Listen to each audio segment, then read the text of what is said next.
Hey there, welcome to Broderos. Tonight, we've got hours of chilling horror stories combined with soothing rain sounds to help you relax and sleep. Before you drift off, leave a comment below and let us know where you're listening from and what time it is. And don't forget to hit that like button and subscribe right away. If you end up not enjoying it, you can always take it back later. Get cozy and let the fear take over.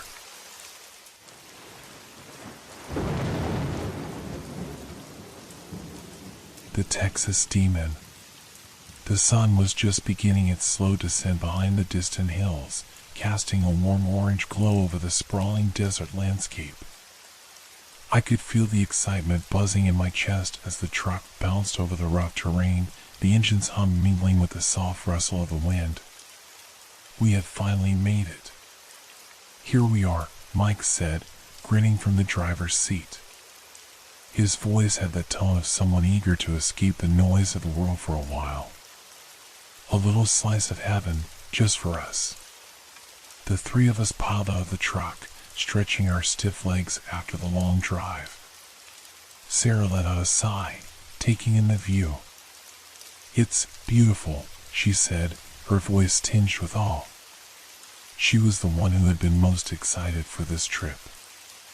The isolation of the Texas wilderness was exactly what she needed, time to unwind from the chaos of her life.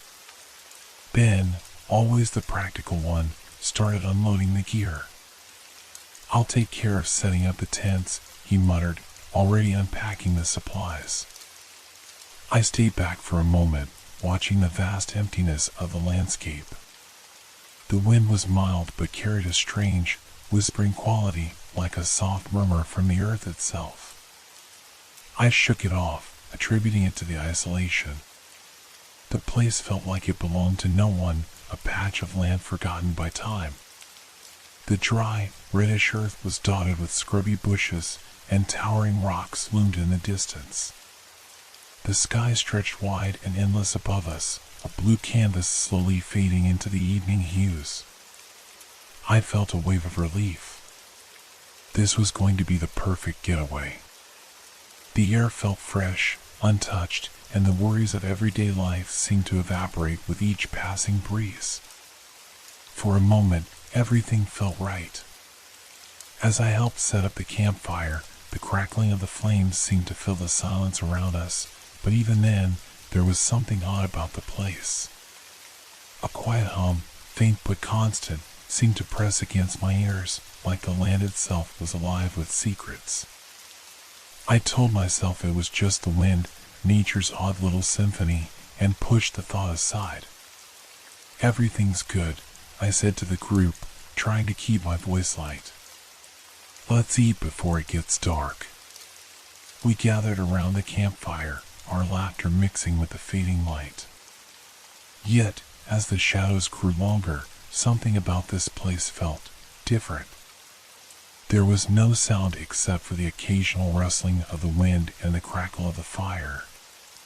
No distant hum of civilization, no animals calling out in the night. Just silence.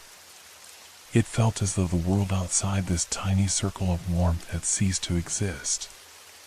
The unease came slowly, settling into the pit of my stomach like a cold weight, but I wasn't sure if anyone else noticed it. The silence, the stillness, it was too perfect. Too quiet.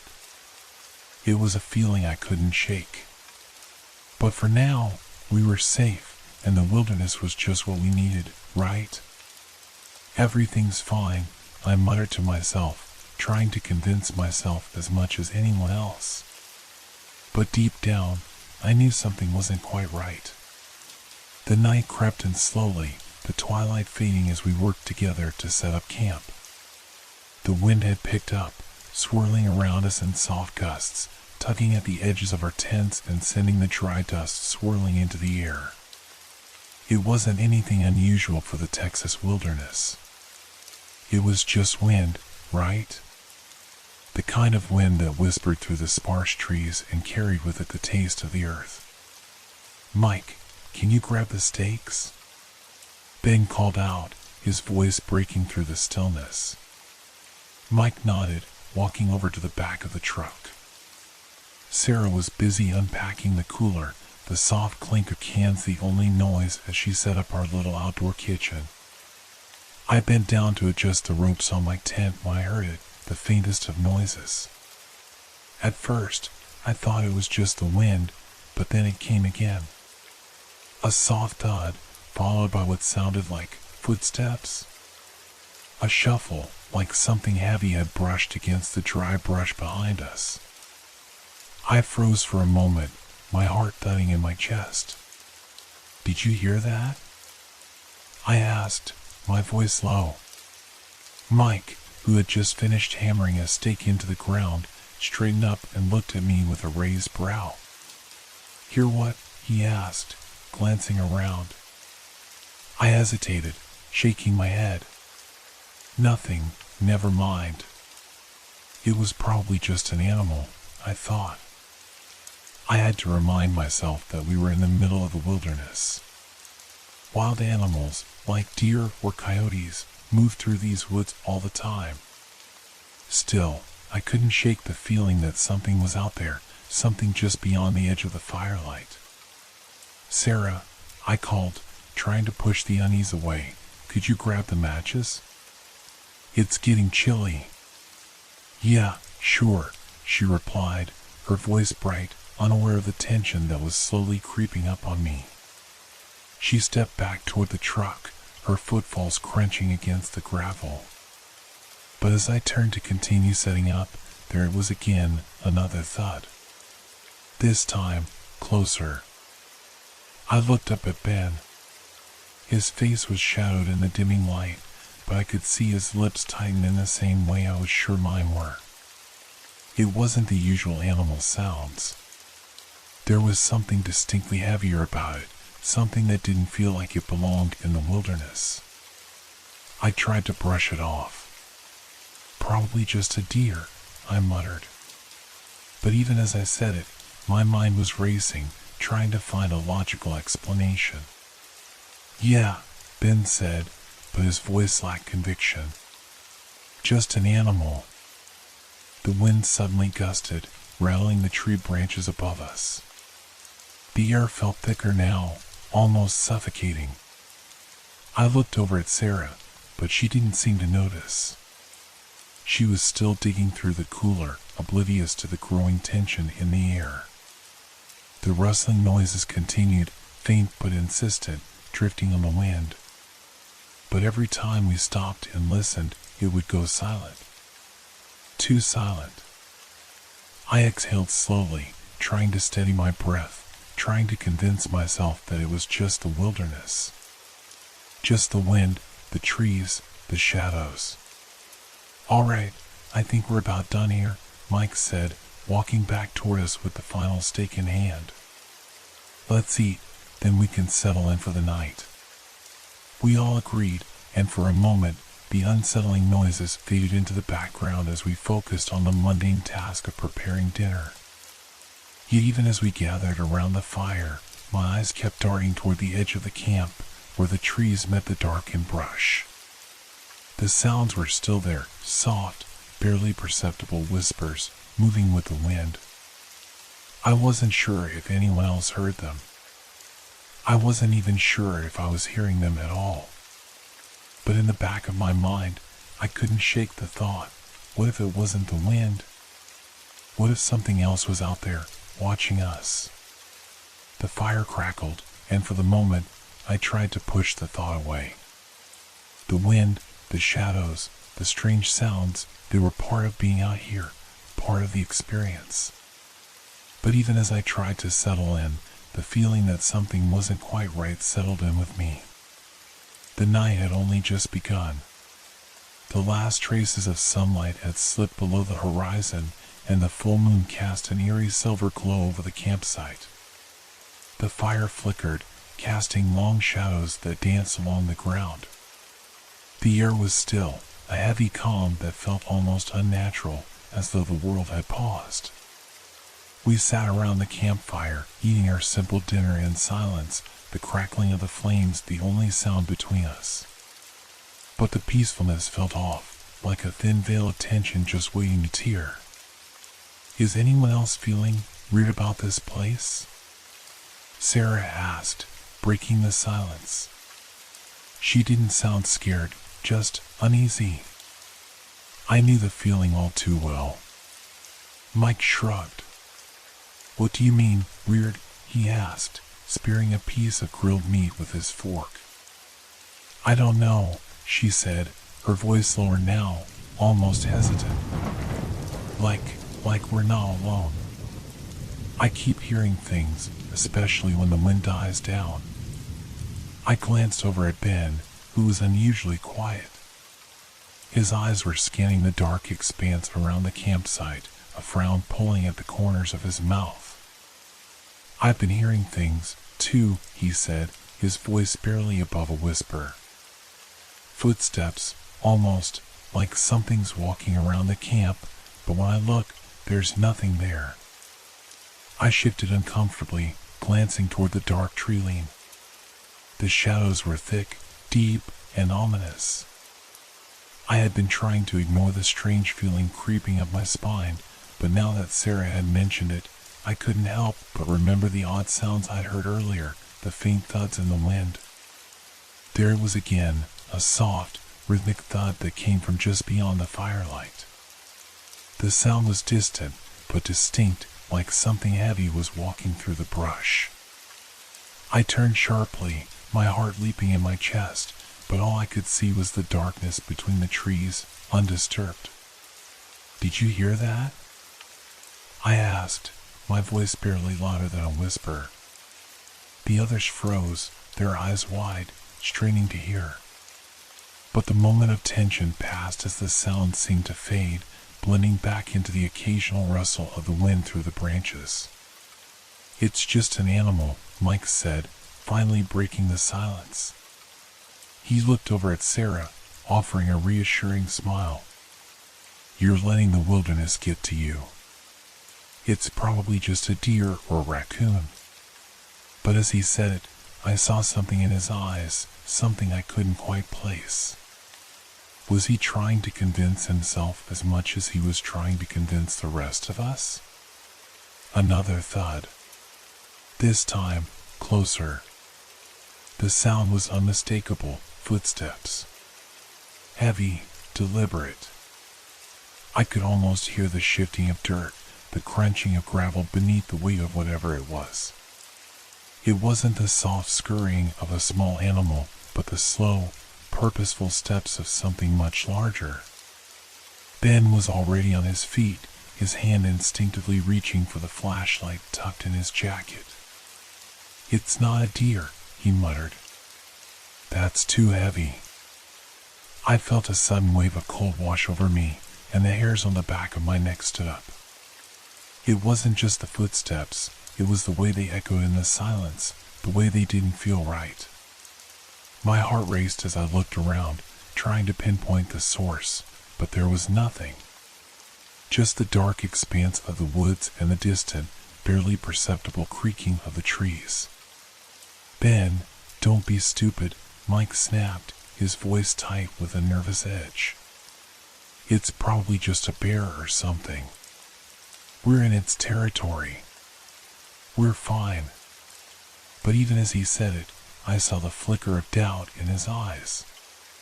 The tension in the air was palpable, thick like the weight of the silence that followed the last thud. We sat in stillness for a moment, the only sound the occasional crackle of the fire. But the feeling of being watched lingered, pressing down on us. The wind had died, leaving the night eerily still. Not even the usual chirps of crickets or distant calls of night birds could be heard. All right, let's not jump to conclusions, Ben said, his voice low but steady, trying to mask his own unease. We'll check it out in the morning. Right now, we need to stay calm. But even as he spoke, the unease gnawed at me, pulling at my thoughts. There was something wrong about this place. I glanced at Sarah, whose eyes were wide, staring into the darkness. She didn't look reassured. In fact, she looked downright frightened. The footsteps came again, this time unmistakably close. We all stood in unison, staring out into the blackness, waiting for something, anything, to emerge from the shadows. But there was nothing. Just the silence. The unnerving, suffocating silence. Probably just a deer, Mike repeated, though the words sounded hollow, even to him. But as we returned to our seats, trying to force ourselves to relax, I could feel it, an inexplicable, growing tension that hung in the air, like a storm about to break. Something was out there. Something we couldn't see.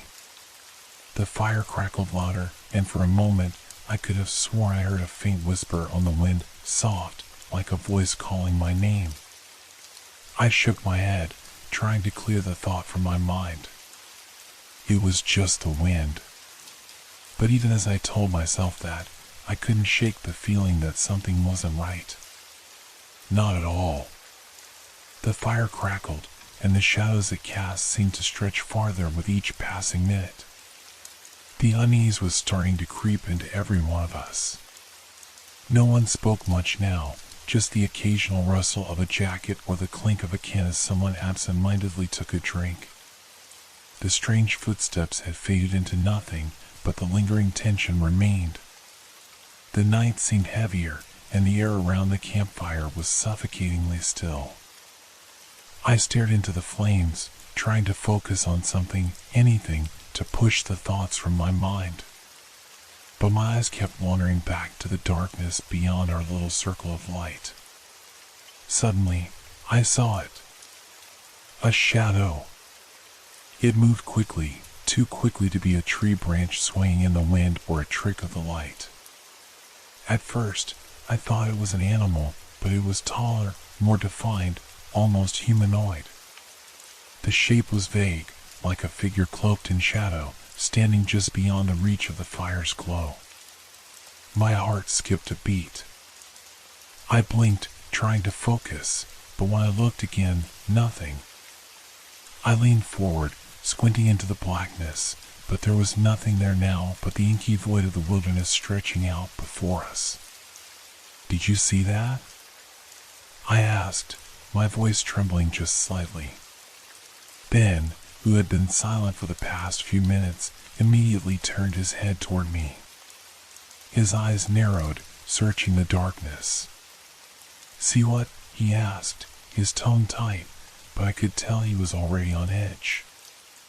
"I swear I saw something," I said, standing up and scanning the tree line. My breath caught as I scanned the shadows again, looking for the shape I'd seen. It was right there. I pointed toward the place where I thought the shadow had been. Mike jumped to his feet.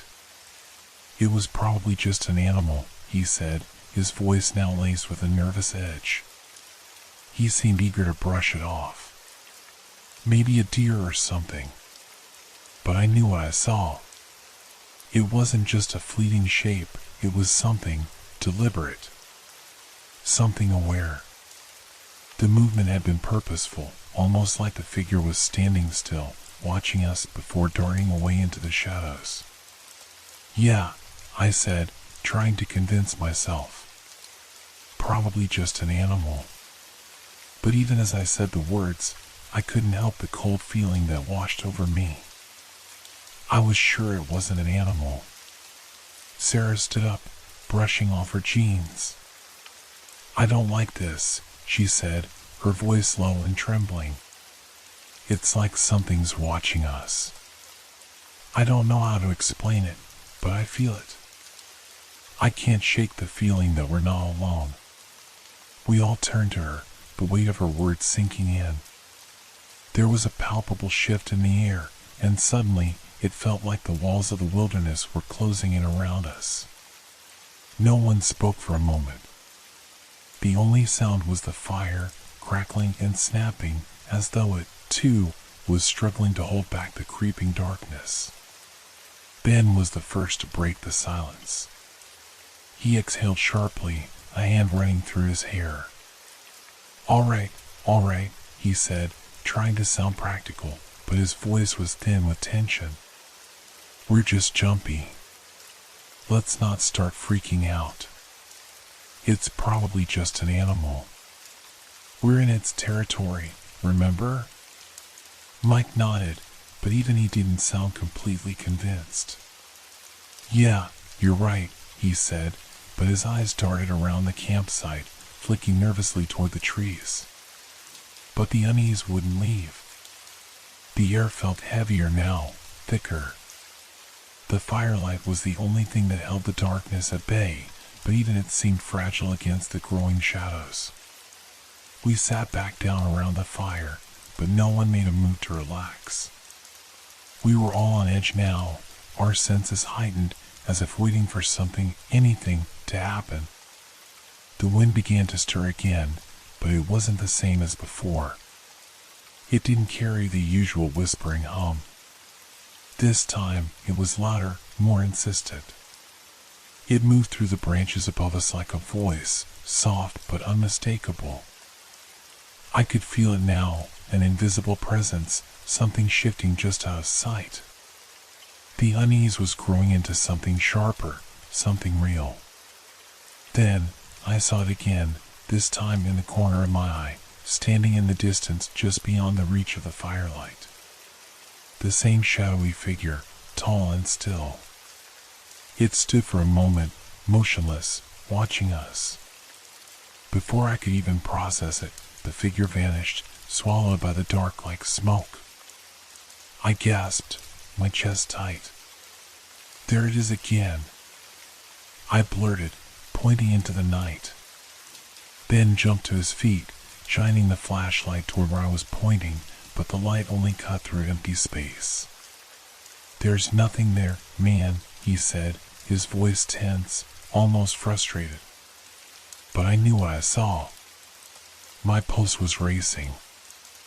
I felt the cold sweat on the back of my neck, and every instinct screamed at me to run, to get out of here, but I was frozen in place. The group shifted uneasily. Mike rubbed his eyes, clearly trying to dismiss the growing discomfort in his chest. All right, okay, he said, forcing a laugh. We're just freaking ourselves out. It's all in our heads. But even as he spoke, I could see it in his eyes. He was starting to doubt his own words. The tension in the air had become thick, suffocating. And somewhere out there in the dark, I could feel it, something was waiting. Something we couldn't see, but we knew it was there. Watching. Waiting.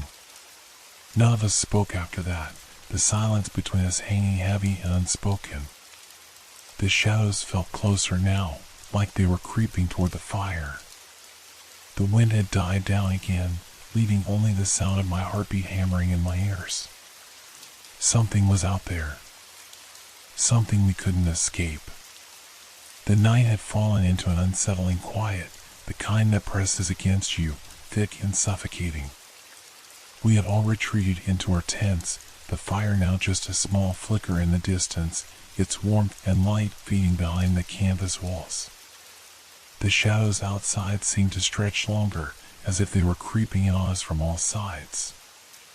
I lay in my sleeping bag, staring up at the fabric of the tent, unable to shake the strange feeling that had settled over me. Despite my exhaustion, I couldn't sleep. My mind kept wandering back to the shadow I had seen earlier, and the footsteps, always just out of reach, never fully visible. The wind had died down completely, leaving only the occasional rustling of leaves in the distance. But in the silence, something else began to emerge. At first, it was barely perceptible, a soft, almost imperceptible sound, like a breeze, but too deliberate, too quiet to be natural. A whisper, faint and ghostly, curling around the edges of my consciousness. I tried to ignore it, telling myself it was just the wind or the creaking of the trees. But then it came again. I sat up in my sleeping bag, heart pounding in my chest.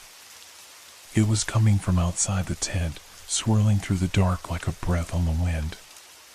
The words were too soft, too distorted to make out, but there was a definite rhythm to them, a cadence that felt intentional, as though something was calling to us, trying to get our attention.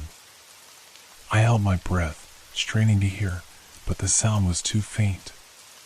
Just a whisper, barely audible, yet it seemed to press against the walls of the tent, wrapping around me like a cold, invisible hand. It was calling. I didn't know what it wanted, but the urgency was clear. The whispering sound grew louder, more insistent, like a soft chant, a murmur that seemed to seep into my bones. I couldn't take it anymore. I slid out of my sleeping bag and crept toward the edge of the tent. As I unzipped the flap, a cold breeze brushed my face, sending a chill through my skin. I froze.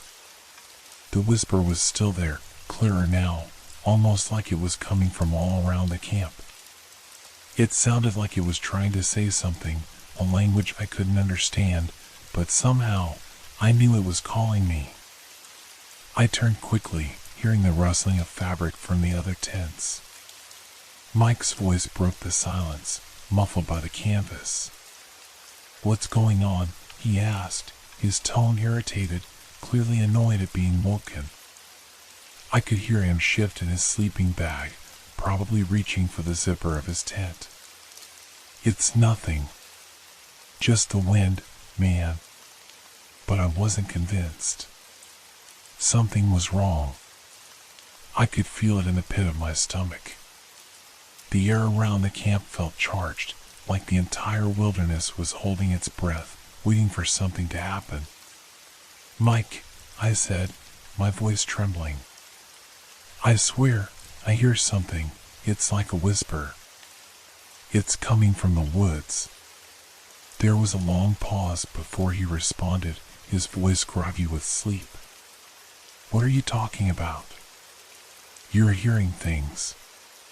But I could hear it too, beneath his words, a tinge of doubt. The whisper was still there, faint but constant, floating on the edge of the night. I could feel its pull, a soft but undeniable pressure pushing me toward the darkness. The whisper was different now. It was clearer, more urgent, as if it was calling my name. I swallowed hard, my throat dry. "Do you hear that? It's calling us." Mike let out an exasperated sigh. "It's just your imagination. You've been freaked out all night. There's nothing there." But Sarah's voice cut through the air, shaky and low. "No, it's not just your imagination," she whispered from the next tent. "I've been hearing it too. It's calling us." Her words sent a chill down my spine, and for a moment I could hear the tremor in her voice. She wasn't trying to convince us, she was scared. "Guys," she continued, her voice barely a whisper, "I don't think it's just the wind. It feels wrong. Like something's watching us. I don't know how to explain it." There was another pause, and this time I could hear Ben's voice, low and calm, but there was an edge to it. "All right, that's enough. Everyone just stay in their tents. We're fine. It's just the wind, or maybe animals moving around. Nothing to get worked up over." But even as he said the words, I could hear the crack in his voice. He didn't sound like he fully believed it either. The whisper was getting louder now, swirling around our camp like it was waiting for us to move, to respond. The tension in the air had grown unbearable. My heart was pounding in my ears, drowning out everything else. My breath felt shallow, quick, and my limbs were frozen in place, caught between fear and confusion. I wanted to ignore it, to go back to sleep, to pretend it wasn't happening. But every part of me knew this wasn't normal. Suddenly, the whisper cut off, and in the stillness that followed, I thought I heard something else. A soft, distant footstep. It was so faint, I almost dismissed it, but then there was another, and another. It wasn't the wind.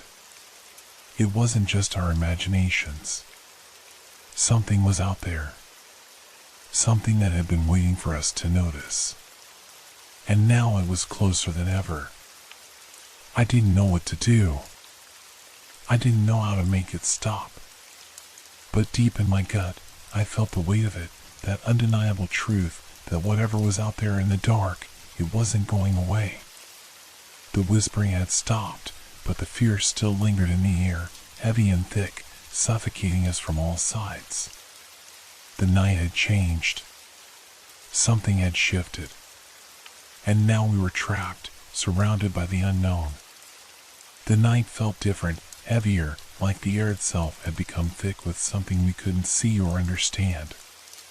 The whispering had stopped, but the tension in our camp was palpable. We sat in our tents, uneasy, barely able to sleep, listening to every snap of a twig and the rustling of the trees outside.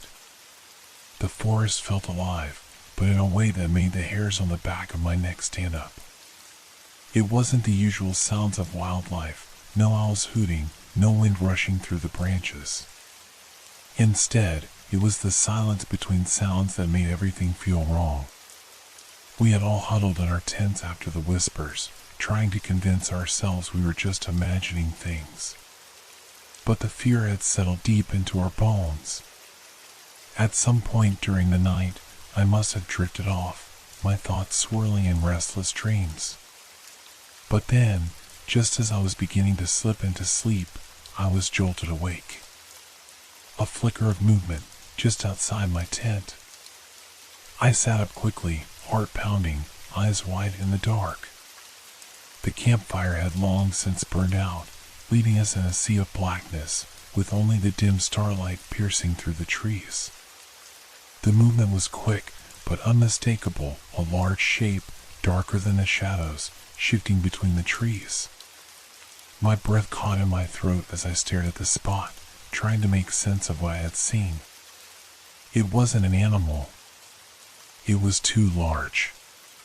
Too deliberate. I heard rustling from the other tents. Ben, Mike, and Sarah were awake now too. The same sense of urgency filled the air, the nagging feeling that whatever we had seen wasn't natural, wasn't something we could explain away. "Did you see that?" I whispered, my voice barely audible. There was no answer for a moment. Then Mike spoke, his voice tight, but trying to sound casual. "Probably just a deer or something," he said. "It's probably a big buck or, I don't know, some other animal." But his words didn't make sense. It was too fast, too deliberate to be a deer. And it moved like it was aware of us, watching us. Waiting. "No," Sarah's voice cracked from the tent next to mine. "It was too big to be a deer. It was something else." I heard the rustle of fabric as Ben sat up in his tent. "We're fine," he said, trying to sound confident, but there was a slight tremor in his voice. "It's probably just an animal. There's no reason to freak out." But the unease in his voice was unmistakable. He didn't believe his own words. "Maybe we should check it out," I suggested, but my voice was shaking. I wasn't sure if I really wanted to, but the thought of being trapped here, in the dark, with whatever that thing was out there, made my blood run cold. "No," Mike said quickly, his tone more firm than it had been all night. "We're staying here. No one is going out there. We don't know what that is." "Then what do we do?" Sarah asked, her voice small and fearful. "We can't just sit here and wait for whatever that was to come back." None of us answered, the silence stretching uncomfortably between us. The flicker of movement I'd seen in the trees had shaken me more than I cared to admit. It had moved so swiftly, so silently, like it was already hunting us. And the worst part was the feeling that it knew we were here. That it knew we were watching it. It wasn't just wandering through the woods, it was moving with purpose. Mike's voice broke the silence again. Look, we're safe. It's just an animal. We're in its territory. But it doesn't want anything to do with us. We just need to stay calm, alright? But his words felt hollow. I could hear the doubt in his voice, and I knew the others could hear it too. We were all trapped in the same sense of dread, the feeling that something wasn't right, and it was growing stronger by the minute. I could feel it. Whatever had moved through the trees, it was still out there. Watching. Waiting. I lay back down in my sleeping bag, but sleep was impossible now. Every time I closed my eyes, I saw the movement again, that dark shape darting between the trees, too fast to follow. My heart raced, my thoughts running in a million different directions. What if it wasn't just an animal? What if it was something more? Something that had been up there long before we arrived, something that knew we were here? The night stretched on, endless and heavy, and the sounds of the forest seemed to grow louder. There was no more whispering, but the air was thick with the feeling that something was on the hunt. And we were the prey. I couldn't shake the thought that whatever we had seen wasn't just passing through. It was searching for us. It knew we were here. And it wouldn't stop until it had found us. The night had felt endless, stretching on in a haze of unease and restless whispers. When the first light of dawn finally broke through the trees, I couldn't tell if I was relieved or more terrified. The darkness had shielded us from whatever was out there, but now, with the sun rising, we had to face whatever it was that had been moving in the shadows. I lay there, staring at the canvas roof of my tent, the events of the night replaying in my mind. The flicker of movement in the trees, the whispers, the unmistakable sense that we weren't alone. I had barely slept, my thoughts tangled in fear. Every creak of the tent, every snap of a twig outside made me flinch. But now, with the light creeping through the trees, it felt like things might finally return to normal. At least, that's what I hoped. But then, just as the first rays of the sun began to cut through the forest, I heard it again. A low, rumbling sound, like something large moving through the brush at the edge of our camp. The leaves rustled violently, branches snapped underfoot, and the sound grew louder, closer. I held my breath, straining to listen, heart hammering in my chest. It was too early for any large animals to be making noise like that. There was no way a deer or bear would be so bold in broad daylight. It felt unnatural. I shifted in my sleeping bag, trying to see if anyone else was awake, but the sounds kept coming, relentless and close, like something was circling the camp, moving around the perimeter. I reached for the zipper of my tent and unzipped it just a crack. I peered out cautiously, but there was nothing there. No movement. No animal in sight. The woods looked as still as they had the night before, with only the faintest breeze stirring the leaves above. But the sound didn't stop. It came again, a thud, heavy, deliberate steps, shaking the ground beneath me. It sounded like something much bigger than any animal I knew, something with weight, something capable of disturbing the earth as it moved. It was right at the edge of the camp, just out of sight. I could feel my chest tighten, my breath shallow as my eyes skimmed the tree-line. I quickly unzipped my tent fully, stepping out into the chilly morning air, my feet crunching the dry ground beneath me. Mike was already up, his eyes wide, scanning the area with a worried frown. He must have heard it too. "Did you hear that?" I asked, my voice low, almost hoarse from the tension. Mike nodded slowly, his eyes narrowing. "Yeah. What the hell is that? It doesn't sound like any animal I know." Ben emerged from his tent then, his face pale. "We need to check this out. Something's out there." I felt my stomach turn. The noise had stopped, but I knew it wasn't gone. It was still out there, hiding in the brush, waiting. I could feel it in my bones, the feeling that something was watching us, something we couldn't see, but it was too close. We couldn't ignore it anymore.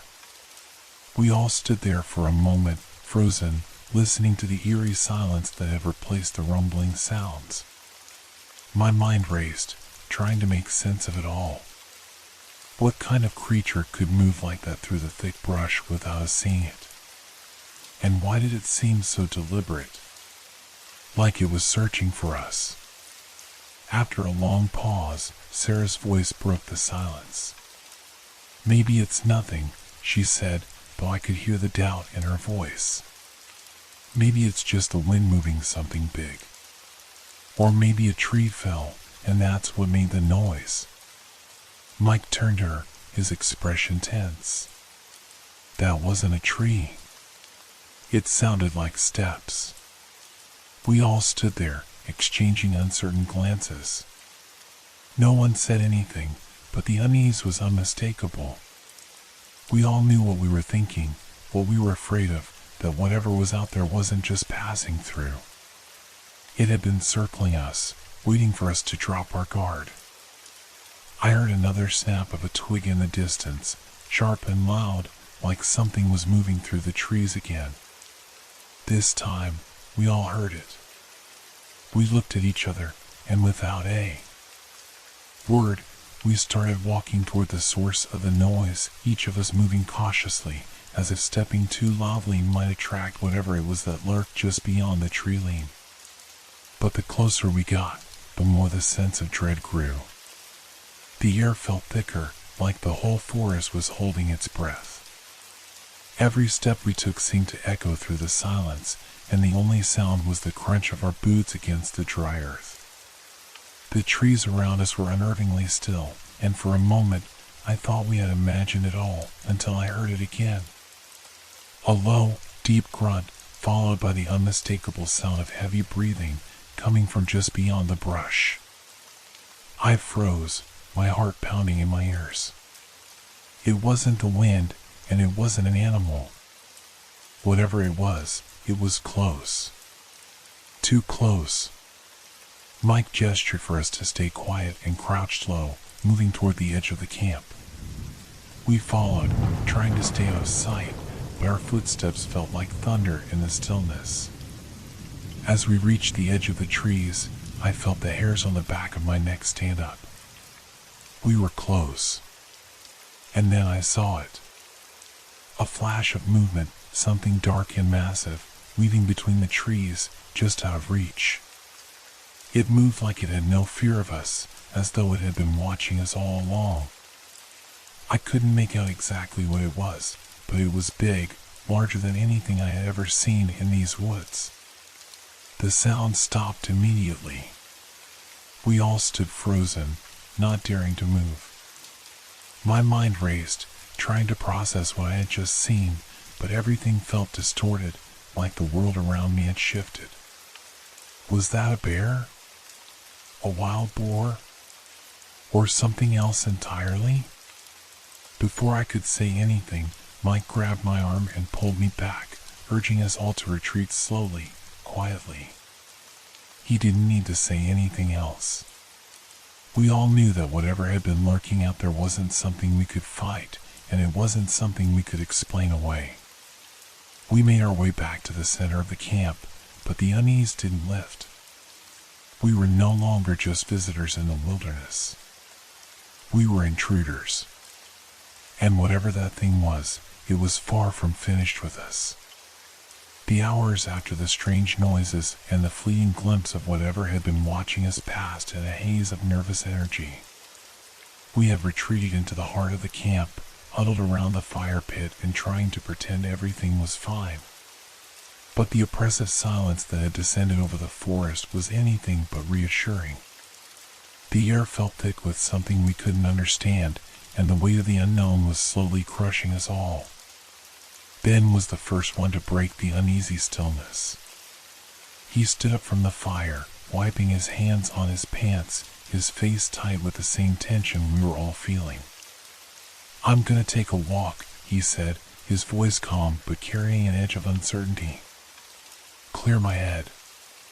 We all looked at him, unsure. I wanted to tell him not to go, but the words caught in my throat. I couldn't put my finger on why, but something about the idea of him leaving felt wrong. Mike spoke up, his voice strained. "Ben, it's still early. You sure that's a good idea?" Ben shrugged, clearly agitated by the pressure to stay. "I'll be fine. It's just a walk. I won't go far." We all knew that was a lie. The woods here were dense, and the feeling of being watched had only grown stronger since the morning. But Ben didn't seem to care. He grabbed his jacket and left without another word, stepping into the trees at the edge of camp. The first few minutes passed without incident, and we tried to return to the fire, though none of us really felt like talking. The tension was too thick, like we were all just waiting for something we couldn't predict. Mike kept glancing toward the tree line, his eyes darting to every shadow as if he expected something to emerge from the woods at any moment. I tried to push the thoughts out of my mind, but it was impossible.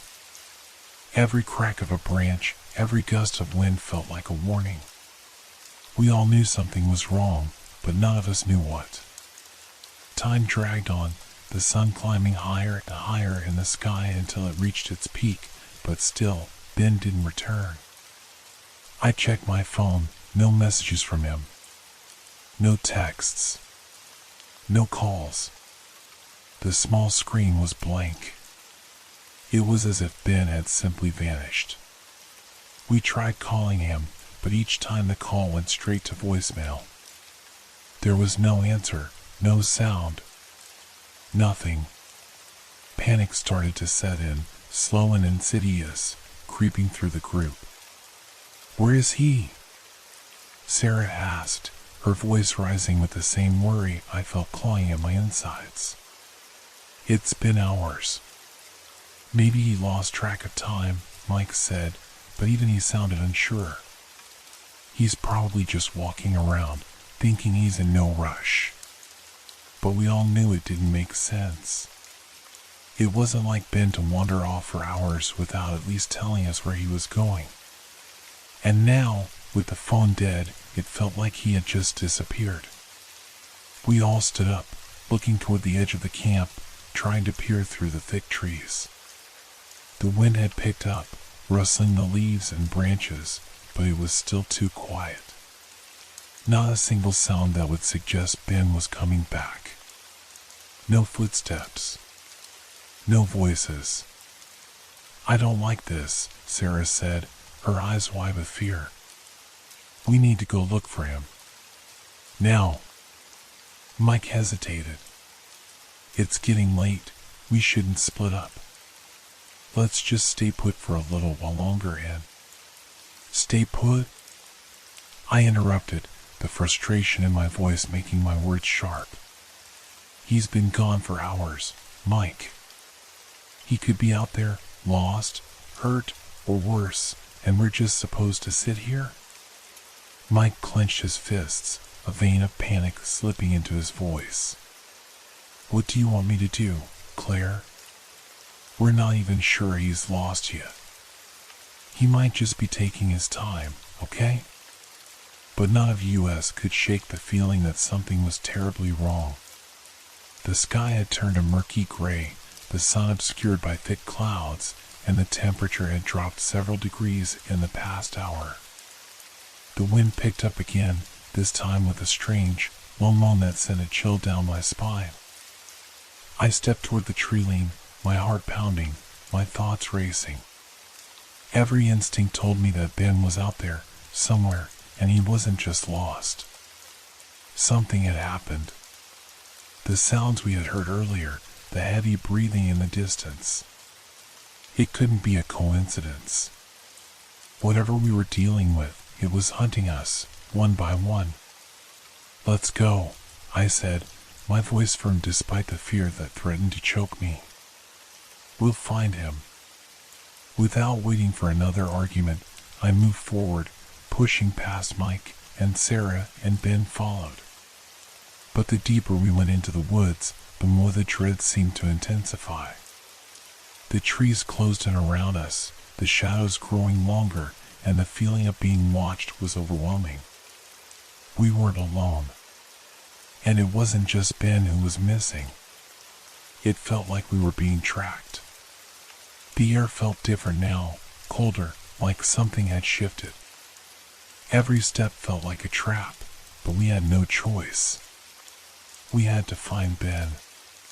Minutes turned into hours. Every time we thought we heard something, footsteps, a rustle, a whisper, we'd stop and wait, holding our breath, but the sound would always fade away. By the time we reached the spot we thought Ben might have gone, the forest was suffocating. The trees loomed higher, their branches reaching toward us like twisted fingers. There was still no sign of him. "Ben," Mike called, his voice echoing in the silence. "Ben, where are you?" Nothing. Just the wind, the trees, the heavy quiet that pressed down on us. We continued on, frantically searching, but there was nothing.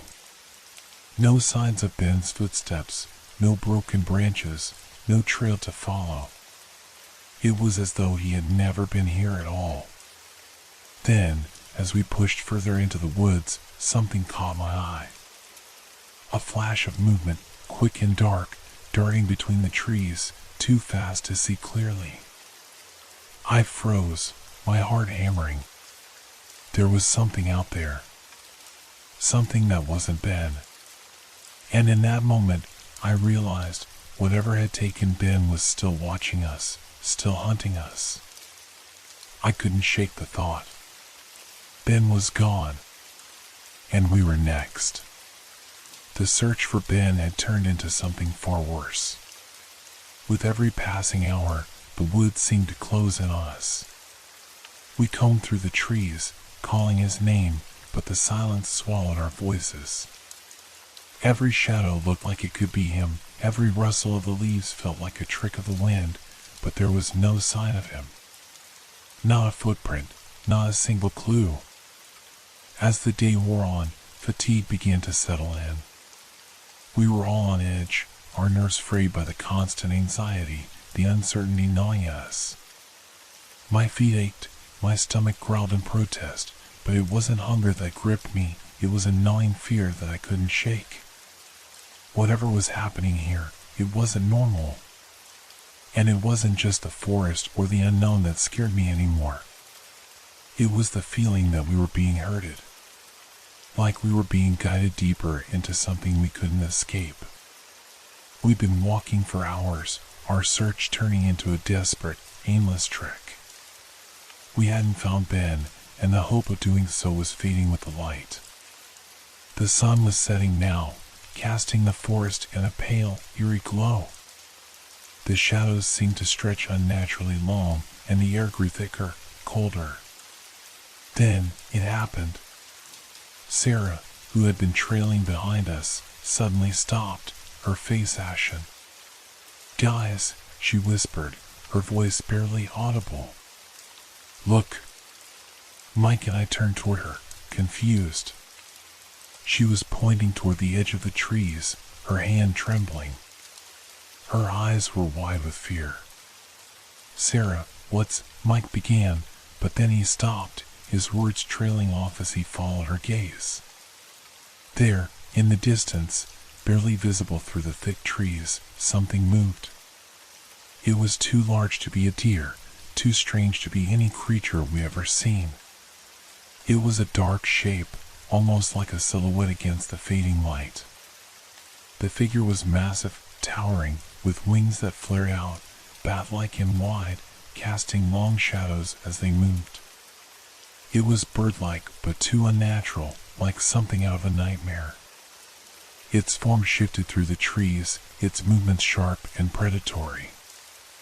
I felt my stomach churn at the sight of it, my breath caught in my throat. Before I could speak, the shape vanished, slipping into the shadows as quickly as it had appeared. I blinked, and it was gone, swallowed whole by the darkness of the forest. What was that? I breathed, my voice hoarse. Mike scoffed, a nervous laugh escaping his lips. It was probably just a trick of the light. Or... No, Sarah interrupted, her voice shaking. No, I saw it. It was real. It was huge, Mike. It was something, not a bird, not anything I've ever seen. Mike hesitated, glancing between Sarah and the spot where the creature had been. Sarah, you're exhausted. We've all been on edge. It's probably just a shadow, something you imagined. That's all. But Sarah didn't look convinced. She was pale, her eyes still locked on the trees, searching for any trace of the thing she had seen. I could see it in her face. She wasn't making this up. Something had been there. And whatever it wasn't something we could easily explain. I looked at her, trying to offer some reassurance, but the fear in her eyes made me feel like I was the one who needed comforting. I don't think it was a shadow, I said slowly, my own voice barely above a whisper. There was something off about it. Too big. Too fast. Mike turned to look at me, his face clouded with doubt. Are you both seriously going to buy into this? Look, we're all losing it, all right? The stress, the fear, it's messing with our heads. But I couldn't shake the feeling that there was something out there, something watching us, something haunting us. We had seen it earlier, with the footsteps and the breathing, and now this. The pieces were starting to fit together in a way I didn't want them to. Still, Mike wasn't ready to accept it. Look, he said, his voice firm. We need to stay focused. Ben's still out there. We have to find him. But I knew it was no longer just about Ben. It was about survival. Whatever had taken Ben, whatever had made the sounds in the night, whatever that thing was, it was still out there, and it wasn't done with us. I looked at Sarah, who was still staring at the spot where the creature had been. Her face was pale, but she wasn't looking at me. She was looking at the trees, as though expecting it to appear again. Sarah, I said softly, we have to keep moving. If we stay here, it'll just get darker, and the longer we're out here, the harder it'll be to get out. We need to stay together. Come on. But Sarah didn't respond. She was frozen, her eyes locked on the horizon. It was watching us, she muttered, barely loud enough for us to hear. It's waiting for us. I felt a cold shiver run down my spine. Her words hung in the air, heavy with something I couldn't quite explain, but I knew she wasn't wrong. The woods around us had felt unnatural all day, but now the tension was palpable. It was as if the entire forest was holding its breath, waiting for something to happen. Mike and I exchanged a glance, both of us feeling the weight of the moment. We had no choice but to press on, but deep down, I knew it was only a matter of time before we came face to face with whatever it was that had been stalking us. The creature wasn't just a figment of Sarah's imagination. It was real. And it was hunting us. The sun had long disappeared beyond the horizon, leaving us in the thickening shadows of the forest. The air was colder now, and the wind carried a strange, hollow sound, almost like it was whispering, calling to us. I tried to convince myself it was just the wind, that my mind was playing tricks on me from exhaustion. But it didn't feel like the wind anymore. It felt intentional, like it was reaching out for us. We trudged through the dense woods, our flashlights flickering weakly as if even they were reluctant to illuminate the path ahead. The trees around us seemed to loom taller, their branches twisting into gnarled shapes, almost as if they were trying to block our way. The unease settled in my gut, making each step feel heavier than the last. I kept glancing over my shoulder, half expecting to see something or someone there. But every time I turned around, the darkness was still empty, still silent. "Guys, we need to stop," Sarah finally spoke, her voice tight, like she was holding her breath. I can't keep walking like this." Mike shot her a look. "We don't have time to stop. Ben's out there, and we need to keep moving. We can't waste time now." But Sarah shook her head, her eyes wide with something I couldn't quite place. "I know, but it feels like we're being followed." I froze, the words sinking deep into me like a stone. "What do you mean?" "Followed by what?" She glanced around nervously, her breath coming in sharp, ragged bursts. "I don't know. I can't explain it, but every time I look around, it feels like something's just behind us, watching us, following our every move." Mike scoffed, though the sound wasn't as convincing as usual. "It's just the fear getting to you, Sarah. It's the isolation. The woods play tricks on your mind." But Sarah's face was pale, her body tense like a coiled spring. "I've been feeling it since we started looking for Ben." She cut herself off, her eyes scanning the trees again, the tension palpable. "Do you hear that?" We all stopped. I wasn't sure if it was the wind or if my own fear was making me hear things, but there it was. A faint sound in the distance, footsteps.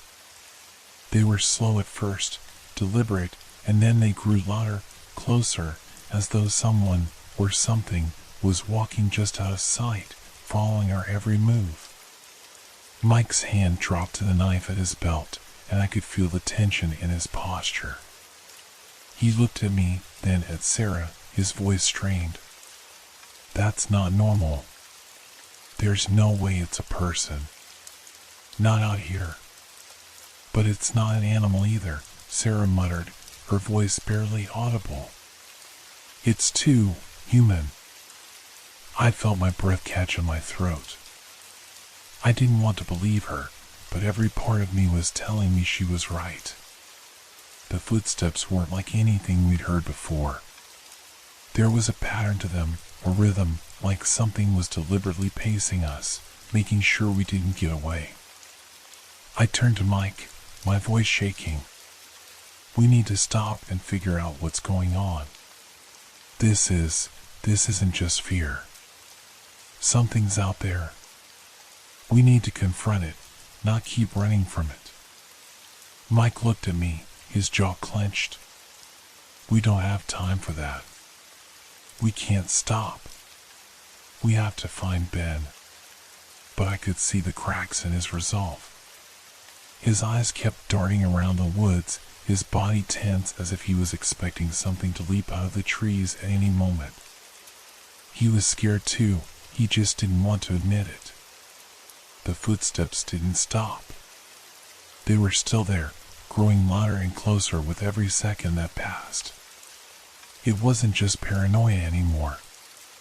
It wasn't just the wind. Whatever it was real. And it was right behind us. "Do you hear it?" Sarah whispered, her voice trembling. "Yes," I replied, my heart pounding in my chest. "It's getting closer." I turned to Mike, whose face was tight with frustration. "Mike, we need to do something. We can't just keep walking in circles. This is wrong." Mike didn't answer. He didn't need to. His eyes were wide now, scanning the trees as if trying to see through the shadows.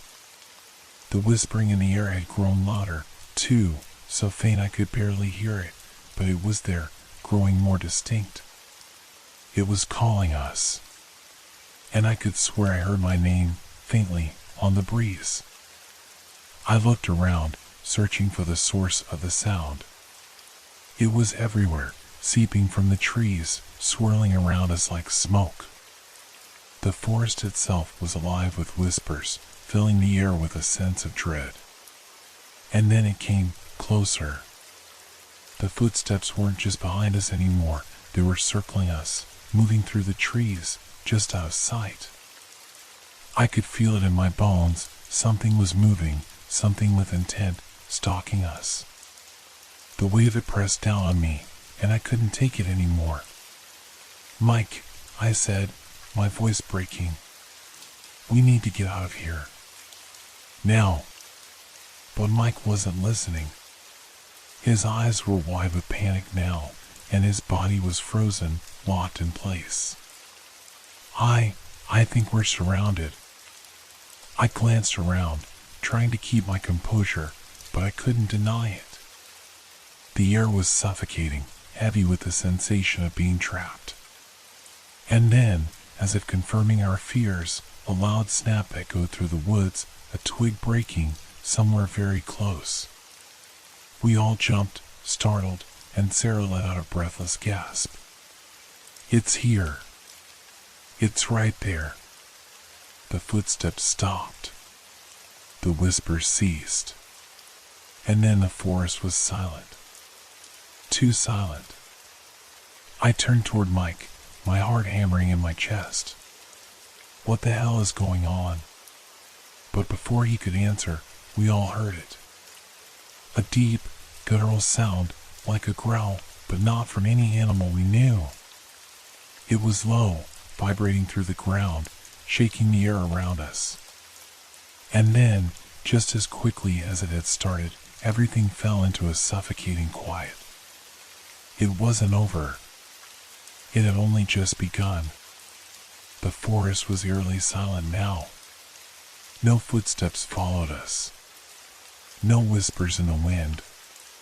For a moment, it almost felt like we were alone again, but the air itself felt thick with tension, as if the silence was waiting for something to break it. We didn't stop walking. None of us spoke.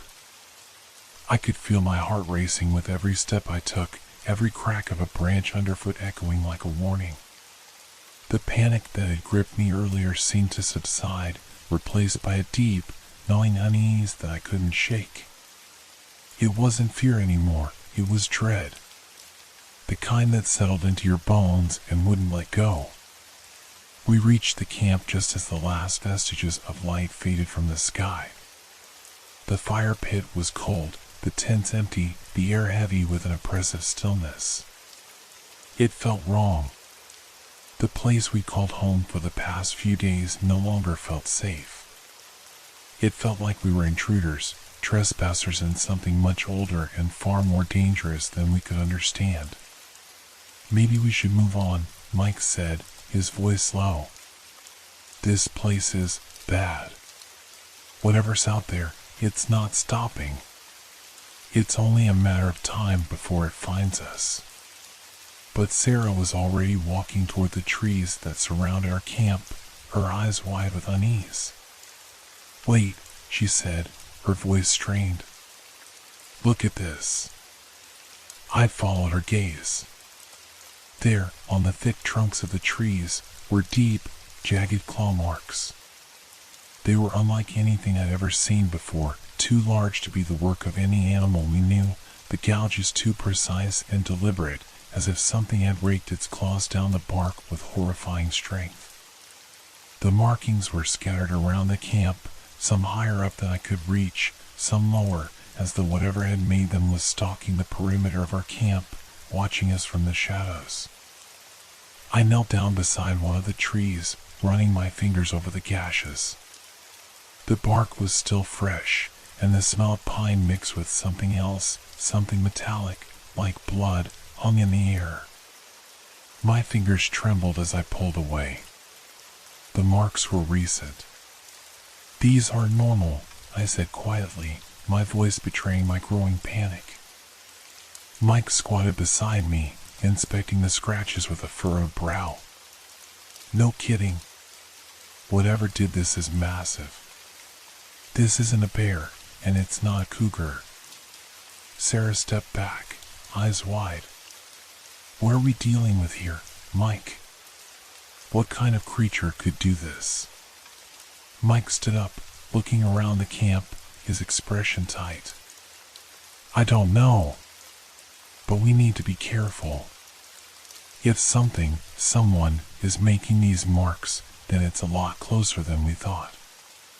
The wind picked up again, rattling the trees overhead. It was the kind of wind that seemed to whisper to you, but this time it wasn't calming.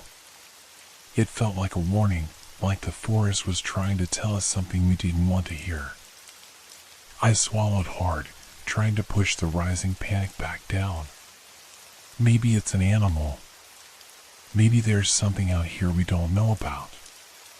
There's got to be an explanation. But even as I said the words, I knew they didn't make sense. The marks didn't belong to any animal we ever encountered. They were too precise, too unnatural. "Maybe it's something we don't want to know about," Sarah said, her voice barely a whisper. Her words hung in the air, the truth of them sinking in as we all stared at the tree with the fresh gashes. Something was out there. Something far beyond our understanding. The silence around us grew heavier, thick with the weight of unspoken fear. We all felt it, though none of us said it aloud. This wasn't just an isolated incident. This wasn't some freak accident. Whatever had made those marks, whatever had been stalking us, was intelligent, intentional. It was targeting us. And that realization made the air in the forest feel even more suffocating, as though the very trees were closing in on us. A sudden chill ran down my spine. I turned to Sarah. "We need to figure out what we're dealing with. We need answers." Sarah nodded but didn't speak. She was still staring at the trees, her face pale and tense. It was like she knew, like she could feel it too, that we were running out of time.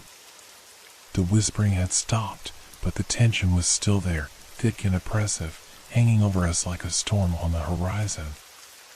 We didn't know what we were up against, but we all sensed it now. Whatever was out there wasn't just watching us, it was hunting us. And we were getting closer to the storm that was about to break. Nightfall came quickly, blanketing the forest in a darkness so deep it felt suffocating. The once familiar campsite, which we'd set up with such hope, now seemed like a trap. Every rustling leaf, every snapping twig, made my heart race. I couldn't shake the feeling that something was out there, something that knew we were here and was watching us. Waiting. We sat around the fire, the flickering orange flames casting long, dancing shadows against the trees. The night air was still, almost too still, and the usual hum of insects and night creatures was absent. The only sound was the crackle of the fire and the occasional wind that rattled the branches overhead. It should have been peaceful, but it wasn't. Every gust of wind felt like a whisper, every shift in the trees made my skin prickle. "Let's not make it worse than it is," Mike said, breaking the silence. He sounded calm, but there was an edge to his voice that betrayed his true feelings. "We're getting worked up over nothing. It's just some animal, probably a deer or something. The marks on the trees? It's just an animal defending its territory." I nodded, but even as I did, I could hear the doubt in my own voice. Yeah, maybe. But the way those marks looked. "Stop thinking about it," Sarah interjected, her voice sounding a little too sharp. She was huddled close to the fire, her eyes darting nervously from one shadow to the next. "It's not helping. We need to stick together and focus on finding Ben. That's all that matters right now. But I could tell none of us really believed that. We were trying to convince ourselves that the things we'd seen, heard, were just the products of our overactive imaginations. That the fear was just playing tricks on us. And then it happened. I don't know what made me look up first. Maybe it was the change in the air, the slight shift in the wind that carried a strange scent, like wet earth and something else, something metallic. But the moment I looked, I saw it. A massive shadow crossed the campsite, its shape too large, too unnatural to be a trick of the light. It was as if something immense had moved between us and the light of the fire, blocking it in one swift motion. The shadow wasn't smooth, it had edges, sharp angles, like a bird's wings, but too broad, too heavy. It was fleeting, disappearing as quickly as it appeared, vanishing into the thick trees. My breath caught in my throat. I stared at the spot where it had passed, unable to speak. I wanted to call out, but the words died in my mouth. Sarah's eyes were wide, her body rigid as she clutched her arms to herself, almost as if she were trying to protect herself from the chill of the air. Mike was the first to recover, standing up abruptly, his hand instinctively reaching for the knife at his side. "What the hell was that?" he demanded, his voice low but sharp with fear. We all stood, eyes fixed on the darkness beyond the firelight, the shadows stretching into the woods, waiting. "I don't know," I said, my voice barely a whisper. "But it's not an animal. No animal moves like that." Sarah swallowed, her eyes darting around. It was huge. Like a bird. But bigger. It didn't feel right. We tried to tell ourselves it was just a trick of the firelight, an optical illusion. That it had been a deer or some other animal crossing the campsite, its body creating a long shadow that distorted in the dim light. But none of us believed that. I could feel my heart racing in my chest, the blood pounding in my ears. The truth was, we were terrified. We didn't want to admit it, but we were. Whatever we had seen, whatever was out there, was not natural. It was hunting us, and I could feel it in my bones. Mike's eyes were scanning the tree line, his muscles tensed as though he were waiting for something to leap from the darkness at any moment. "It's gotta be out there," he muttered to himself. "We need to stay alert." The air seemed to thicken, like the forest was holding its breath. The fire crackled and popped, but it did nothing to comfort me. The shadows felt deeper now, the night thicker. Whatever had crossed the campsite had been big, too big to ignore. And now that we knew it was out there, stalking us, the sense of being hunted grew stronger, more tangible. "We need to stay close," Sarah said, her voice trembling. "No more splitting up. No more walking off on our own." I nodded, my eyes never leaving the darkness. "Right. We need to stick together. We can't afford to make any more mistakes." But deep down, I knew. The creature we were dealing with was unlike anything any of us had ever encountered. It wasn't just a predator. It was intelligent, aware of us. It knew how to move, how to stay hidden. It wasn't just hunting us, it was playing with us. And we were its prey. The moment stretched on an eerie silence, our eyes fixed on the darkness, waiting for the next movement, the next sign that the creature was still out there. The air hung heavy around us, thick with the kind of oppressive humidity that made every breath feel like you were inhaling water. It wasn't just the heat. There was something in the air, a charge, a tension I couldn't place. Like the entire forest was holding its breath, waiting for something, waiting for us to do something wrong. The wind, which had been barely a whisper all evening, suddenly picked up, swirling in unpredictable gusts. It was as though the forest itself had become agitated, the trees groaning and creaking under the strain of the shifting air. I could feel it in my bones, the strange, gnawing sensation that the world was tilting off its axis, that something out there was waking up. Something ancient. Something ombre. Do you guys feel that? Mike's voice was low, almost strained, as he stood beside me, his eyes scanning the perimeter of the campsite. I could see it too, the way the trees seemed to shift with the wind, bending and cracking as if something was pushing against them from the other side. The fire flickered violently, its flames dancing wildly, casting harsh, twisted shadows against the trees. I hadn't noticed before, but now it seemed like the forest was alive in a way that wasn't natural. The first screech came suddenly, cutting through the still night like a blade. It was so high-pitched, so shrill, that it sent a jolt of pure terror through my spine. The sound didn't belong in nature. It was unnatural, inhuman, like a bird or something pretending to be one, screaming in agony. My hands shook at my sides, and for a moment, I couldn't move. What was that? Sarah whispered, her voice barely audible above the wind. Her face was pale, her eyes wide, as though she'd seen a ghost. It's coming from the woods, Mike said, his voice a mixture of disbelief and dread. He was staring out into the trees, his fists clenched at his sides. No animal makes a noise like that. Another screech followed, closer this time, and then another. The sound was deafening, filling the air with an eerie reverberation that seemed to shake the very ground beneath us. It wasn't just one creature, it was multiple. The screeches echoed in a cacophony, twisting and turning as if they were surrounding us. Whatever was out there was no longer hiding. It was letting us know it was coming. I stepped back instinctively, my gaze flicking from the firelight to the shadows. The wind was blowing harder now, its gusts whipping through the trees with an unsettling force. The air tasted wrong, sharp and acrid, like the calm before a storm. And then it hit me. The air had changed.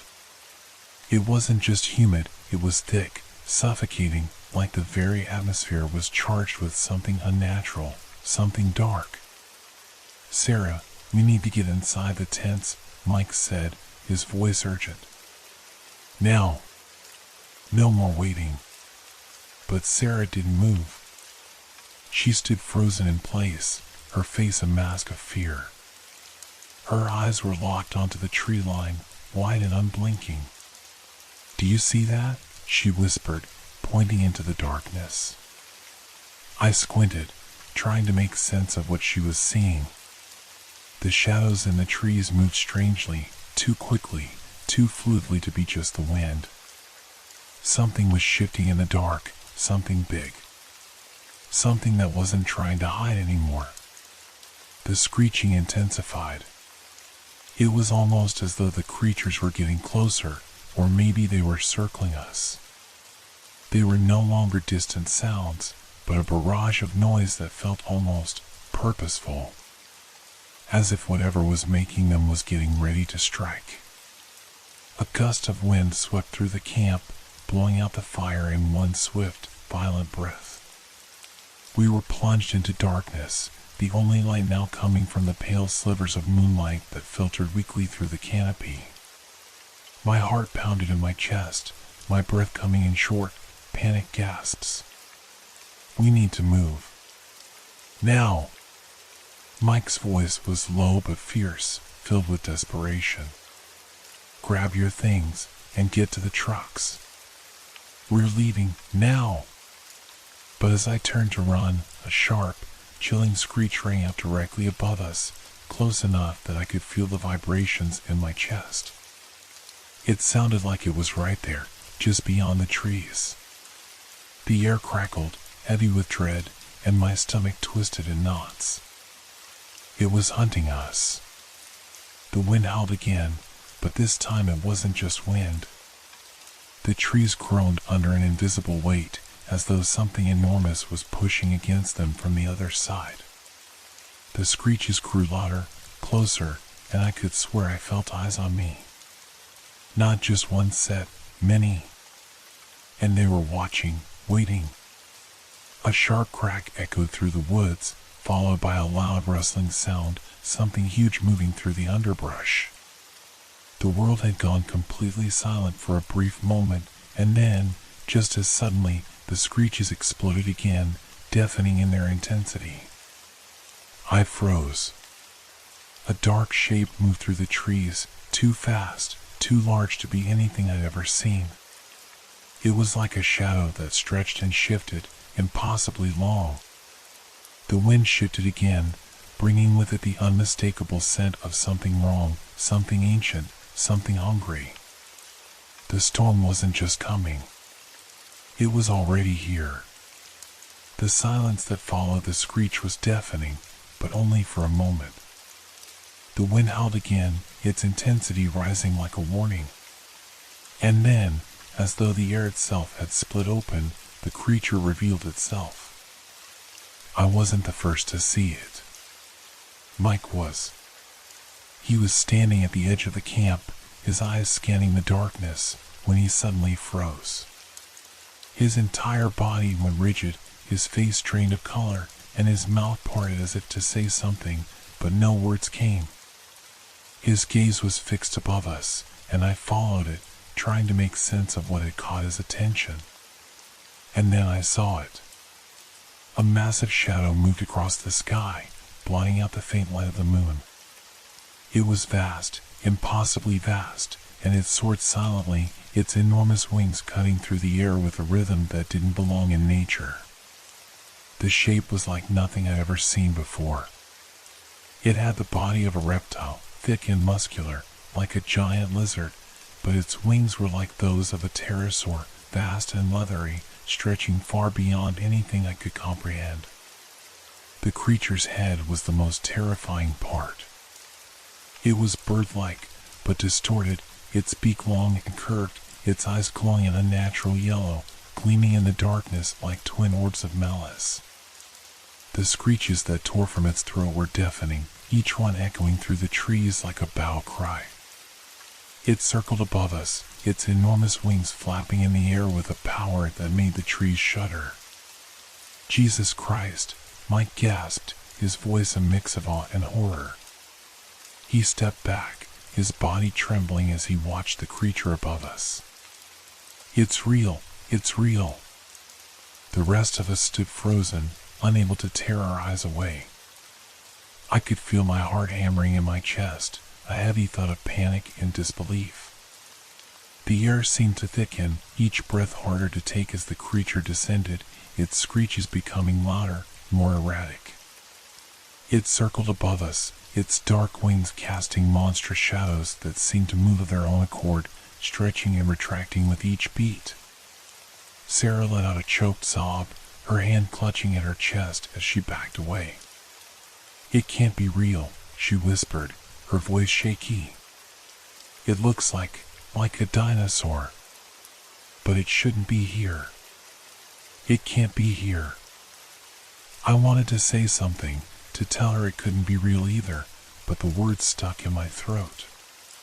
What we were seeing wasn't just a predator, it was a living nightmare. A creature from a forgotten time, as though the world had opened up a rift in reality and let this thing slip through. The creature veered lower, its wings cutting through the air with terrifying speed. It wasn't just circling anymore.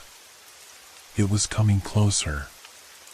My instinct screamed at me to run, but my legs refused to move, locked in place by fear. We were its prey. Mike was the first to react, snapping out of his paralysis. "We need to move," he shouted. "Get to the trucks. Now!" But the creature was faster. In one fluid motion, it swooped down, its enormous wingspan blotting out the stars above us.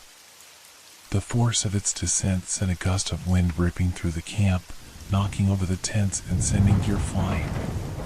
The ground trembled under the weight of its massive body as it landed on the edge of the campsite, its claws scraping against the earth like nails on a chalkboard.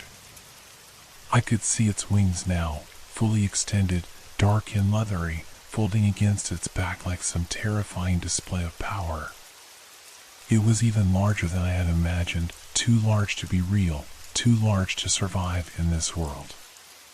Its eyes glowed with an eerie intensity, watching us as though it were studying us, savoring the fear that radiated from us. I could barely breathe, the air thick with the scent of earth and something else, something sour and ancient.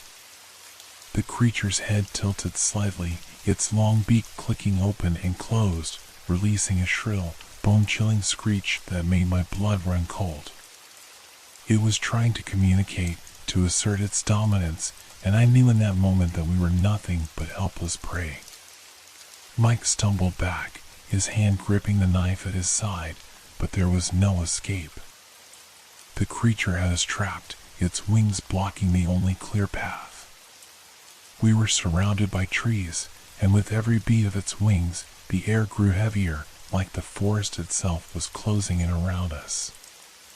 I could hear Sarah's breath coming in short, panicked gasps. "What do we do?" she cried, her voice breaking. "What do we do?" I didn't have an answer. I didn't have a clue. The thing in front of us was like nothing we had ever imagined.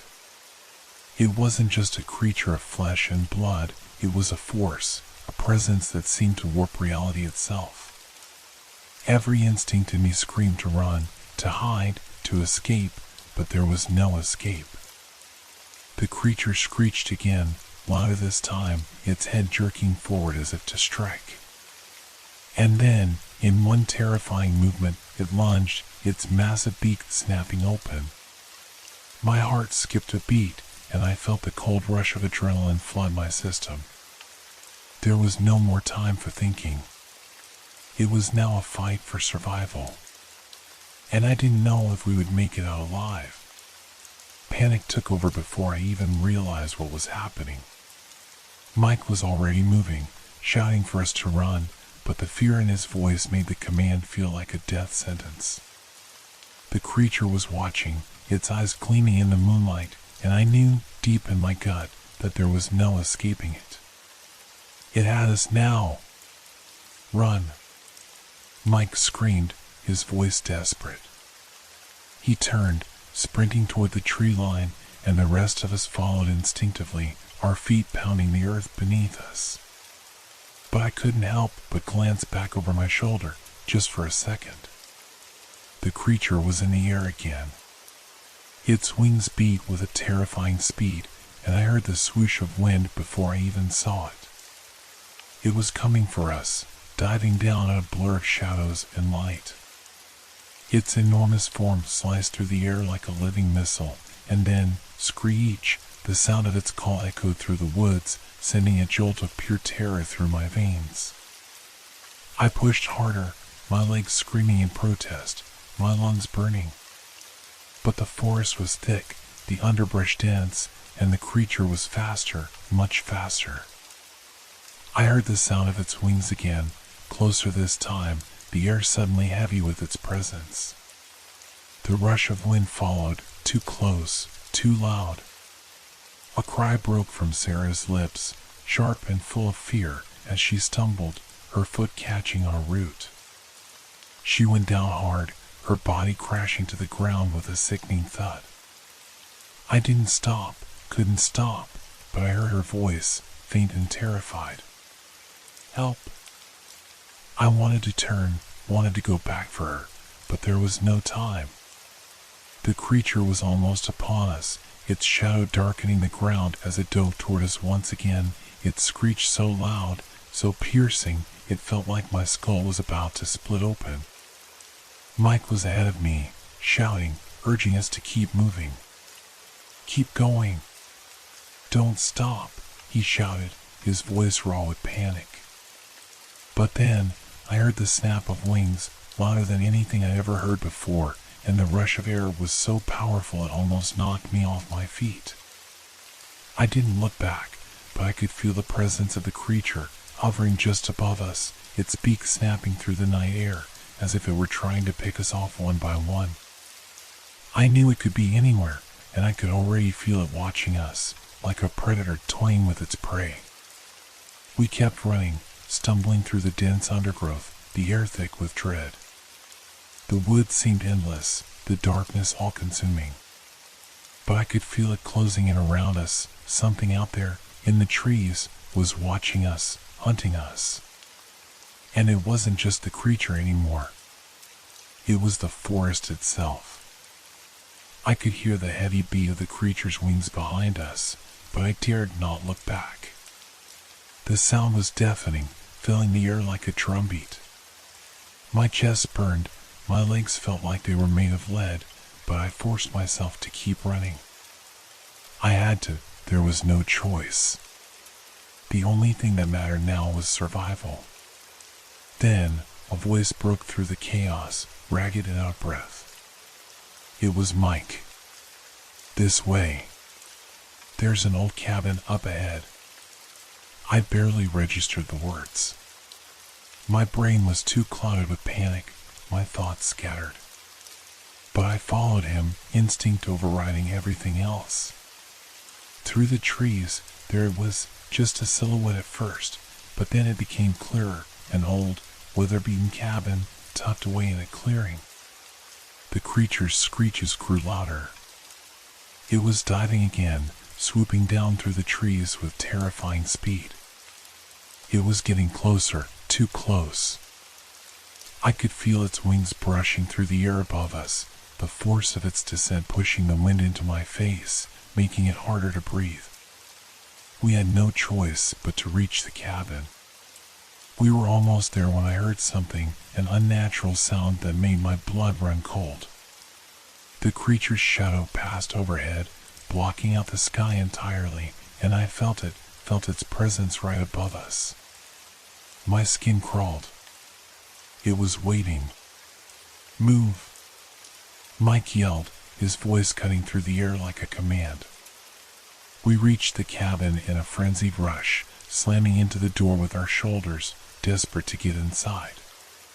Mike pushed the door open, and we all stumbled inside, tripping over the threshold and slamming the door shut behind us with a frantic grunt. For a second, everything was still.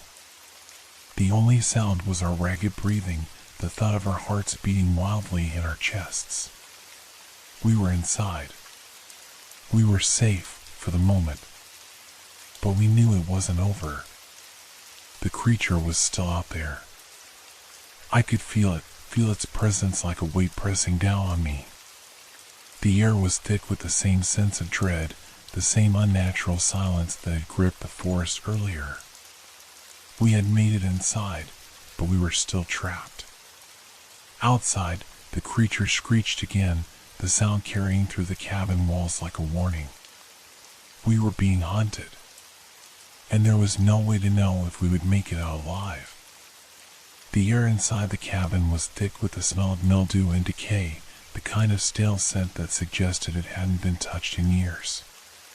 The wooden floorboards creaked underfoot as we moved through the dimly lit interior. Mike, Sarah, and I stumbled in, each of us shaken, breathing hard from the flight, yet none of us speaking. We were all too frightened, too consumed by the terror of what we'd just escaped. I pushed the door shut with trembling hands, locking it with an old bolt that groaned as it slid into place. For a moment, all that could be heard was our shallow breathing, the occasional thud of a heartbeat pounding too loudly in the silence. But outside, the screeches of the creature were still echoing through the trees, distant but not fading. We hadn't outrun it, we just managed to slip out of its immediate grasp. I looked around, trying to make sense of our surroundings. The cabin was small, a single room with a low ceiling and cracked windows that let in little light. The furniture was sparse, an old wooden table near the center, a few worn chairs, and a decrepit stone fireplace that hadn't seen a fire in decades. The walls were stained, some areas peeling as though the wood itself was retreating from the world. It was the kind of place that felt less like a shelter and more like a tomb. Why does it feel like this place is waiting for us? Sarah's voice broke the silence, and her question hung in the air like a ghost. I glanced at her, seeing the fear in her eyes. She wasn't wrong. There was something deeply unsettling about this place. It wasn't just the silence or the decayed smell, it was the way the cabin seemed almost too perfect in its abandonment. The dust on the floors was thick, untouched by anything for what must have been years, but the furniture seemed arranged as though someone had just left moments ago. The chairs weren't scattered around haphazardly, they were positioned as if they had been placed there for us to sit in. It was like the space had been prepared for us, as if the universe had decided this was the place where we would run, where we would hide.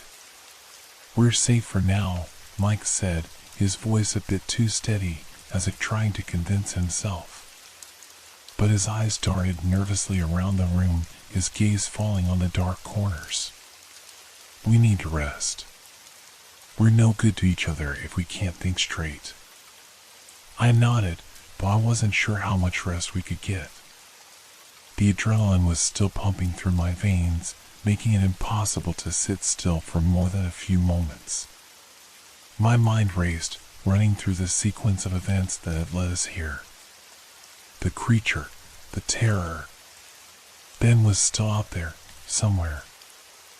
I couldn't shake the image of his face, pale and wide-eyed, as he vanished into the wilderness. "We can't stay here long," I said, my voice hoarse, as I looked at the others. "We're only buying time. We need to figure out how to deal with it." Sarah shook her head, her face pale, eyes wide with panic. "How? How can we deal with it? That thing, it's not like anything I've ever seen. It's not like any animal. It was something else." Her voice trembled, and I could hear the hysteria building. "We don't know anything about it. What if it's just waiting for us to leave the cabin? What if it knows we're here?" Mike ran a hand through his hair, the stress of it all finally catching up with him. "I don't know, Sarah. I don't know what the hell is going on. But we're not getting out there again unless we have a plan. It's not like we have any other choice. We stay here, regroup, figure out what we can do. But what if it's just watching us right now?"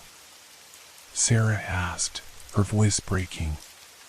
"What if it's waiting for us to make a mistake?" I felt the cold weight of her words. What if it was? What if it knew exactly where we were? What if this wasn't a safe haven at all, but just another place to feed on our fear? I swallowed hard, trying to push back the flood of thoughts that threatened to overwhelm me. My brain was too scattered, the fear too consuming. Every time I closed my eyes, I saw the creature's glowing yellow eyes, its wings spread wide, ready to strike. I could hear it screeching in my mind, as though it was still circling above us. But even worse than that was the feeling creeping in at the edges of my thoughts, the gnawing certainty that the creature wasn't just hunting us physically. It was hunting us psychologically, too. It could feel our fear, and it was feeding on it. "Look around," Mike said, suddenly quiet. His voice was different now, more somber. "We don't even know if this cabin is safe. It feels wrong. Like it's been waiting for us, just like Sarah said." I glanced around again, my unease growing with each passing moment. The walls of the cabin, once sturdy and worn by time, now felt like they were closing in on us. The heavy silence seemed to press against us from all sides, and the longer we stayed, the more it seemed as though the cabin itself was breathing with us, waiting, hungry.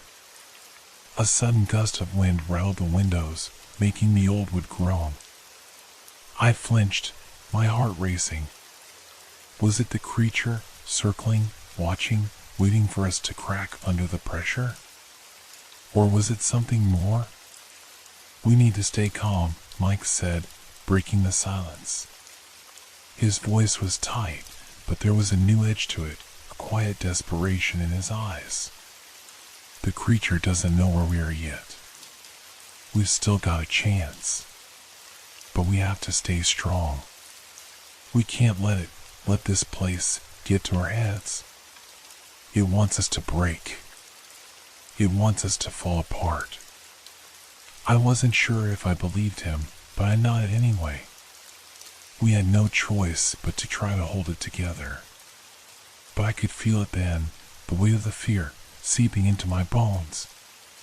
The creature outside wasn't the only thing hunting us. This place, this cabin, was feeding on it, too. And the longer we stayed here, the harder it would be to leave. It wasn't just the creature that wanted us broken. The cabin, too, was a trap, its walls waiting, its air thick with an unseen hunger. And as we sat there in that dark, suffocating space, I could already feel my sanity beginning to slip. We weren't just being hunted by a creature from the past. We were being hunted by our own fear. The first sign that something wasn't right came as we sat in the silence, trying to catch our breath, trying to regroup. The temperature inside the cabin dropped, uncomfortably so, until the air felt like ice pressed against my skin. But it wasn't just the cold, it was the heaviness in the atmosphere, like the very walls of the cabin were closing in on us. The shadows in the corners of the room, once still, now seemed to flicker, shifting in ways that made my pulse race. Do you feel that? Sarah's voice cracked the silence. Her face was pale, her eyes wide with panic. She glanced around the cabin, as if trying to make sense of what was happening. Mike frowned, rubbing his face, his exhaustion showing through. It's just the stress, Sarah. We're all feeling it. We've been through hell tonight. Let's not let the fear get to us. But his words felt hollow, empty, like a weak attempt to convince himself as much as the rest of us. I could hear his breathing, shallow and uneven, and I knew he was lying. We were all on the edge, each of us struggling to maintain control over our racing minds. The whispers in the dark, the feeling of being watched, it was starting to break us down, piece by piece. The wind outside howled again, louder this time, rattling the old cabin. And for a moment, I could have sworn I heard something else, something faint, like a distant whisper carried on the wind. But when I focused on it, it was gone, leaving only the sounds of the trees swaying in the breeze. It's the damn wind, Mike said, trying to brush it off. But his voice wavered, betraying his own unease. The place is falling apart. It's just settling. That's all. But I could see it in his eyes. He didn't believe it either. The fear was there, building inside him, just like it was inside me. It wasn't just the creature hunting us anymore. The cabin had become a prison, a place that seemed to feed our anxiety, our dread. I glanced at Sarah, her face twisted in discomfort as she sat huddled in the corner, knees drawn up to her chest. She looked like a child, small and vulnerable. Her eyes darted around the room, constantly searching the corners for something she couldn't quite see. I opened my mouth to speak, but then I froze. The shadows. The shadows were moving. It was subtle at first, the flicker of a shape in the corner of my vision. But it grew, stretching and shifting like living things. I could almost hear them, like whispers running through the cracks in the walls. My heart thudded harder in my chest, my breath quickening. Mike, do you see that? I whispered, my voice hoarse. He turned, his expression tightening as his eyes followed my gaze. What the hell is that? The shadows had taken on form, twisting and writhing, stretching across the walls like grotesque figures. They seemed to pulsate, rippling with a sickly energy, as if they were alive, reaching out to us. The air grew even thicker, the pressure unbearable. Sarah was the first to snap, her voice rising in panic. "What is happening? What's going on in here?" "We're just imagining things," Mike said, but it came out more like a plea than an assertion. His face was pale, his hands trembling. "We're tired. We've been through too much. That's all." I wanted to believe him. I needed to believe him. But the shadows, the whispers, they were real. I could feel them in my bones, crawling under my skin. The cabin was alive with something dark and ancient, something that thrived on fear. Then, without warning, Sarah stood up suddenly, her eyes wide with terror. "It's here. It's in here with us." She rushed to the door, fumbling with the bolt, her hand shaking as she tried to open it. "We have to get out. We can't stay here. We're going to die in this place." "No!" Mike shouted, grabbing her by the shoulders, forcing her to face him. "You can't go out there. You'll die if you go out there." "Then what are we supposed to do, Mike?" she spat, pulling away from him. "We're trapped in here, with whatever this is." I wanted to say something, anything, that could calm this situation, but my mind was racing too fast. My eyes kept flicking to the shadows, to the corners of the room where they seemed to be growing larger, more defined. I could almost hear them now, their whispers wrapping around me, pulling me into their darkness. The tension in the room was suffocating. We were all shaking, the fear consuming us from the inside out. Each of us was isolating ourselves in our own minds, driven by the terror we couldn't escape. We didn't trust each other anymore, couldn't trust each other.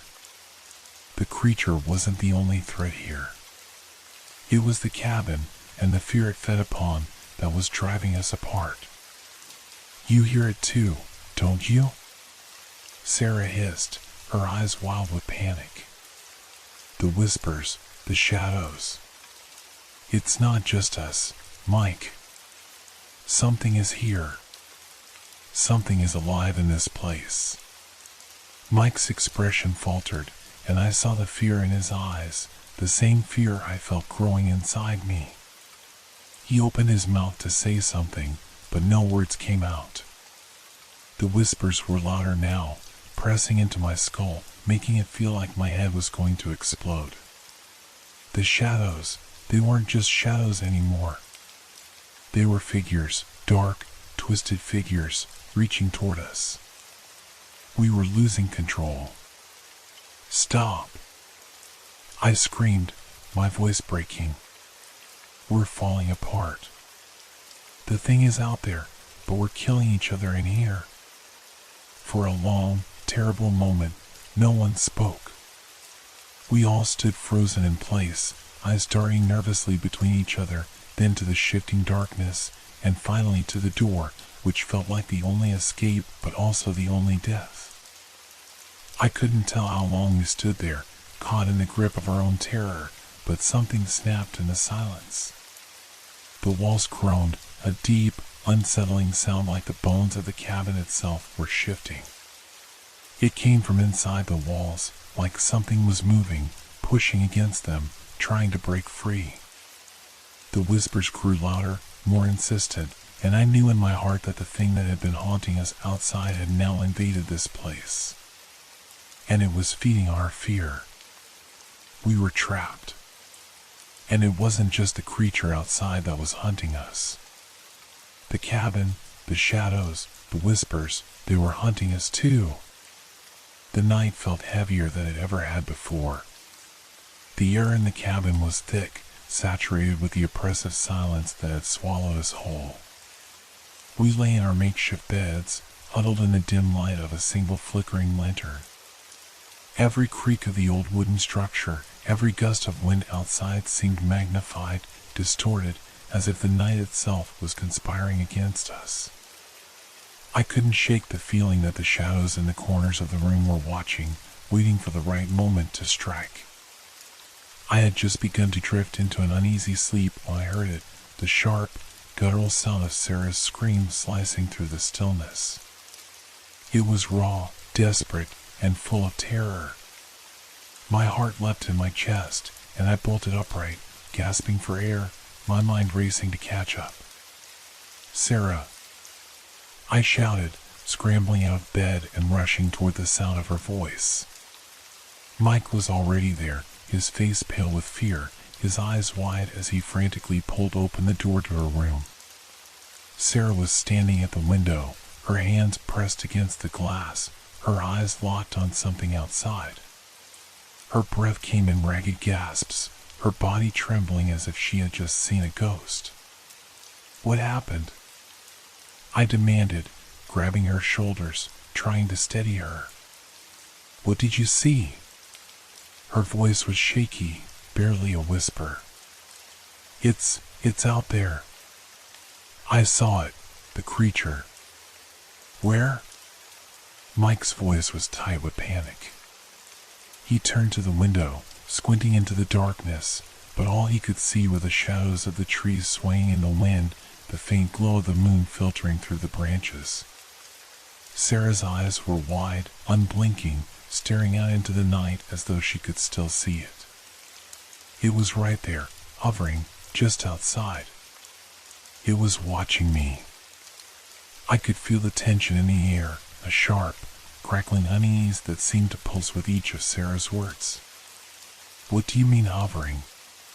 "Sarah, it's not out there. There's nothing." "No," she whispered, shaking her head frantically. "It was there. I saw it. It was huge. Its wings were like nothing I've ever seen before. Like a pterosaur. It had this twisted, bird-like head, and eyes. Oh God, its eyes." She choked on the words, the terror still fresh in her voice. It was staring right at me. I could feel it. I turned to Mike, my heart hammering in my chest. His face had gone pale, his lips tight with fear, but there was something else there too. Something darker. Something that made me wonder if he had seen it too. "It's toying with us now," he said, his voice low, almost a growl. "It's not just hunting us anymore. It's playing with us." I swallowed hard, trying to keep my voice steady, but it felt like the air was closing in on me. "We need to stay calm. We're not going to make it if we fall apart like this. We need a plan." Sarah shook her head, her eyes wild. "It's out there. It's going to get us. I know it is. We can't just sit here and wait for it to come for us again." Mike stepped toward the window, his hand shaking as he reached out to pull back the curtain. I could see his own fear reflected in the glass. He stared out into the blackness, searching for any sign of the creature, but there was nothing. The wind had picked up, howling through the trees, but the forest beyond seemed empty, eerily still. I couldn't help but feel the gnawing suspicion that Sarah was right. The creature had come for her, and it had done so deliberately. It wasn't just hunting us, it was playing with us, watching us unravel. It had chosen Sarah, drawn her out, and now it was waiting for the rest of us to break. We stood there for what felt like an eternity, staring into the night, waiting for something to happen. But all we could hear was the wind, the eerie rustling of the trees, and the sounds of our own breathing, ragged, uneven, strained. Then, suddenly, a loud thump echoed from the roof, shaking the entire cabin. We all froze, instinctively looking up as though we could see through the ceiling. It came again, another thump, this time followed by a scraping sound, as though something large was dragging itself across the roof. The creature was circling, toying with us, just as Mike had said. It knew we were here. It knew we were trapped. "Get away from the window," Mike hissed, his voice sharp with urgency. He grabbed Sarah's arm and pulled her away, his eyes darting around the room. It could be anywhere. But Sarah didn't respond. Her eyes were locked on the window again, her body frozen in place. "It's still there," she murmured, barely audible. "It's waiting." We could all feel it now. Whatever presence had been lurking outside, it was drawing closer. There was no longer any doubt. The creature was real, and it was hunting us one by one.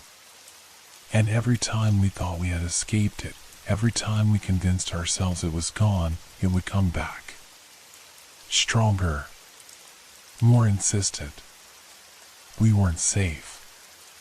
Not here. Not anywhere. The air inside the cabin grew colder, the pressure thick and suffocating. I could feel my heartbeat in my throat, the taste of fear in my mouth. There was no escape. There never had been.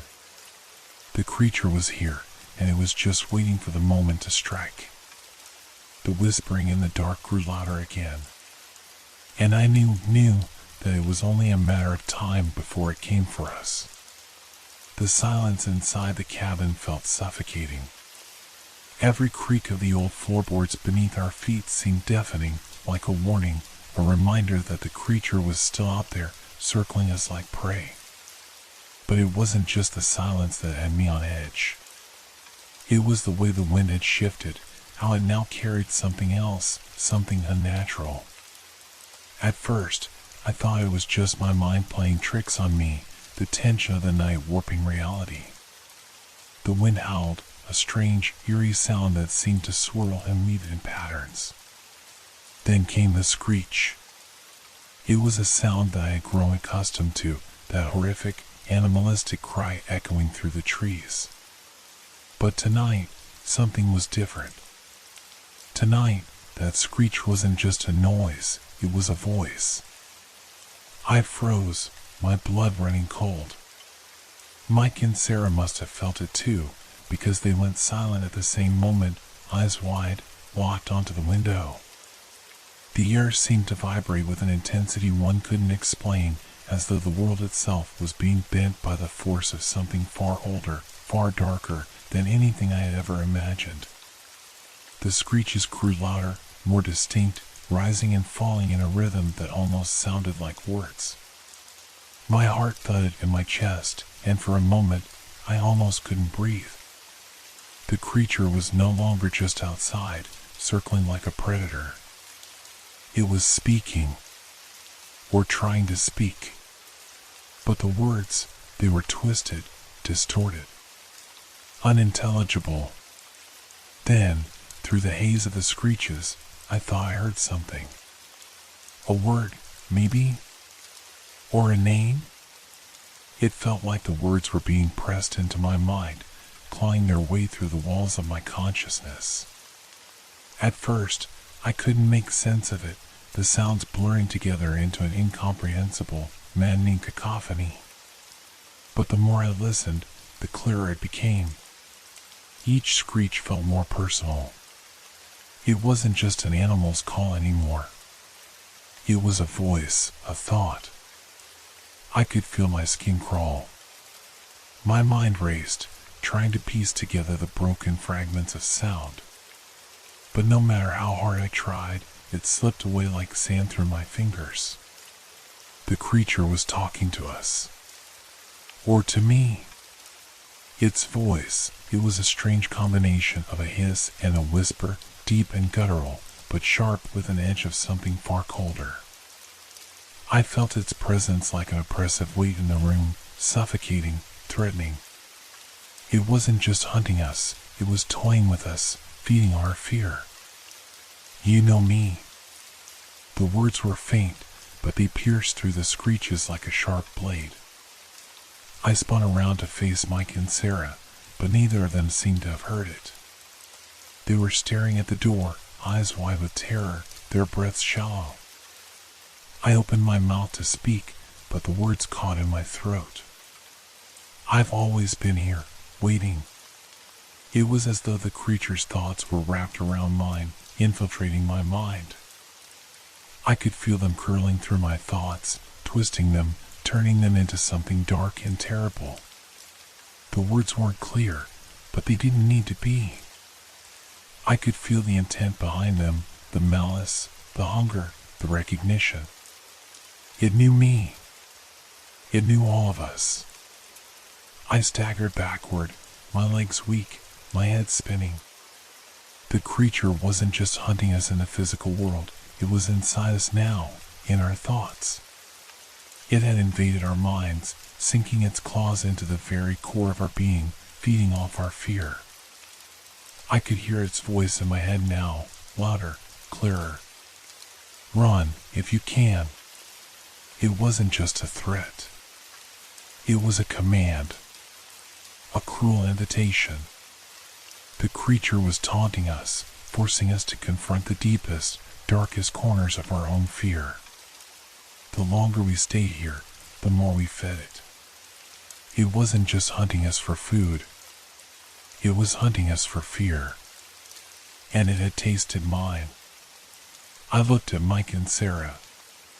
They were both staring wide-eyed at the walls of the cabin, their faces pale with fear. But their expressions had changed. It wasn't just the terror from the outside world now. It was the terror from within. The creature was inside their heads too. I could feel my breath quicken. The weight of the creature's presence was unbearable, suffocating. I could feel its thoughts in mine, a growing pressure, a constant buzz in the back of my mind, like a low hum of electricity. My hands shook, my chest tight as though something was squeezing the air from my lungs. The whispering grew louder. I've been here for so long, waiting. You thought you could escape me, but you were always meant to be mine. The words didn't make sense. I couldn't understand them, but I could feel them. They twisted, curling through my mind like a vine of poison, strangling my thoughts. I couldn't breathe, couldn't think. I was drowning in its presence. Mike's voice broke through the chaos. It's in my head too. It's talking to me. It's in all of us, Sarah whispered, her voice trembling. It knows. It knows everything. We can't escape. I grabbed Sarah's arm, pulling her toward the door, but my legs wouldn't move. I couldn't run. Not from this. Not from the thing that had already claimed us. Then, the voice came again, this time not in our heads, but outside the cabin. Loud, shrill, and filled with anger. You can't escape me. The wind picked up again, howling through the trees. The screeching outside intensified, and for a moment it sounded like laughter, a distorted, nightmarish laugh. And then, just like that, the noise stopped. Everything fell silent. But I knew it wasn't over. It was waiting for us to make the next move, to reveal our fear. The creature wasn't done with us. It had only just begun. The silence was unbearable, as if the world had paused to watch us. Waiting. And then it came, closer this time. The shadows moved, a flicker at the edge of the window, something large, hovering in the night. And we realized, with growing horror, that it wasn't just in our heads anymore. The hunt had begun. The silence inside the cabin stretched on, suffocating, as we stared at each other, unable to speak. The creature was still out there, its presence thick and heavy in the air, suffusing every corner of the room with fear. My mind was reeling, still echoing with the distorted words it had sent into my head. The weight of its malice lingered, and I could feel it pressing against my chest, suffocating me. And then, from the darkness outside, came a sound. A soft thud, followed by a slow scraping against the wood of the cabin. We all froze, every muscle in our bodies tensing. It wasn't the wind. It wasn't an animal. It was something, someone. Mike's breath caught in his throat. "Ben," he whispered, almost not daring to believe it. There was a moment of stillness, a pause that seemed to stretch for eternity, before the sound came again, this time clearer, more deliberate. It was a knock. A slow, dragging knock against the wooden door. My heart pounded as I turned toward the sound, my stomach sinking. It had to be Ben, right? But how could he have survived? How had he found us? I took a tentative step forward, my legs shaking beneath me. I reached for the door handle, but before I could turn it, the door creaked open by itself, as though the air had decided to part. And there, standing in the doorway, was Ben. His face was pale, his eyes hollow, as if the life had been drained from him. He was covered in deep scratches, cuts, and bruises, his clothes torn and bloodied. His body seemed gaunt, as though he hadn't eaten or slept for days. His hair was matted with dirt, his breath shallow and labored. For a moment, I couldn't breathe. This couldn't be Ben. It didn't look like him. It couldn't be him. He stood there, motionless, staring into the darkened cabin with unblinking eyes. His lips moved, but no sound came out at first. I leaned in closer, straining to hear, but when the words finally came, they were jagged, broken, like something was wrong, deeply wrong. I saw it. It's real. His voice was weak, barely above a whisper, yet the tremor in his tone sent a wave of cold through me. It's watching. I couldn't escape. My chest tightened as I stepped back, my eyes locked on him. Something wasn't right. This thing in the doorway wasn't Ben, not anymore. Sarah was the first to speak, her voice shaky but loud enough to break the silence. "Ben, what happened to you? Where did you go? What's going on?"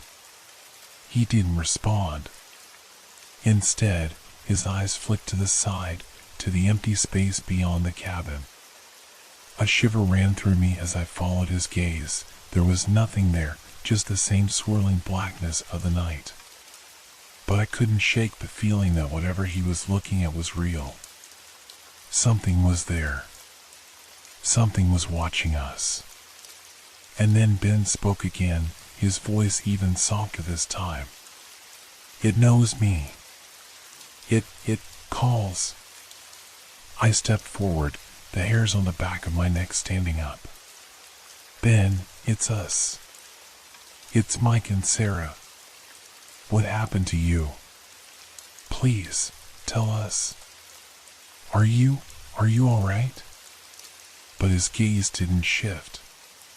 His eyes were distant, locked onto some unseen horror. He was somewhere else, in another place, and I was terrified that whatever had taken him was still inside him, pulling at the edges of his mind. He raised his hand, his fingers trembling as they pointed toward the woods behind us. The motion was jerky, mechanical. His lips parted, but what came out was a garbled jumble of words, a mix of incoherent sounds and broken phrases. The words didn't make sense, but there was one thing clear. "You're not alone. It's still coming. It knows you too." My heart skipped a beat. "It knows you too." The words hit me like a punch to the gut. The creature, it wasn't just hunting us, it was toying with us. And now it had been, or whatever was left of him. I tried to take another step toward him, but my feet felt like they were glued to the floor. I could hear the creature screeching in the distance, a low, guttural cry that made the air feel thick with dread. I looked at Mike and Sarah, both of them pale and shaking. They didn't move either. It was as if the whole cabin was holding its breath, waiting. Ben finally looked directly at me, his eyes empty, hollow. He seemed to be looking right through me, not recognizing me at all. His voice came again, slower, almost dreamlike. "It's Humphrey. It's coming for you. It's waiting."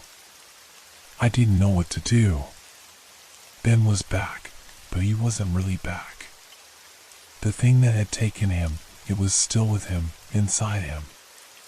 His body was here, but his mind? Gone. The air around us grew colder, the shadows darker. There was something wrong about the way Ben was standing in the doorway, something unnatural about his stillness. His hand twitched, almost like a signal, and I knew then that it was time to leave. But how? How could we leave when it knew everything about us?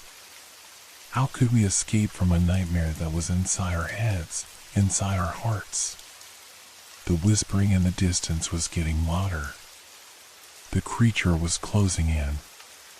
It had been here, waiting for us. And now it had been.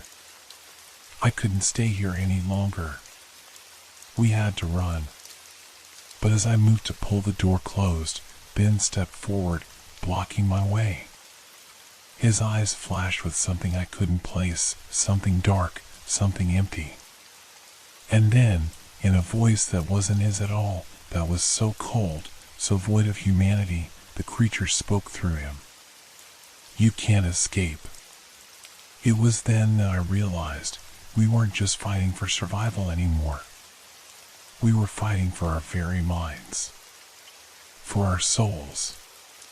The creature had already won.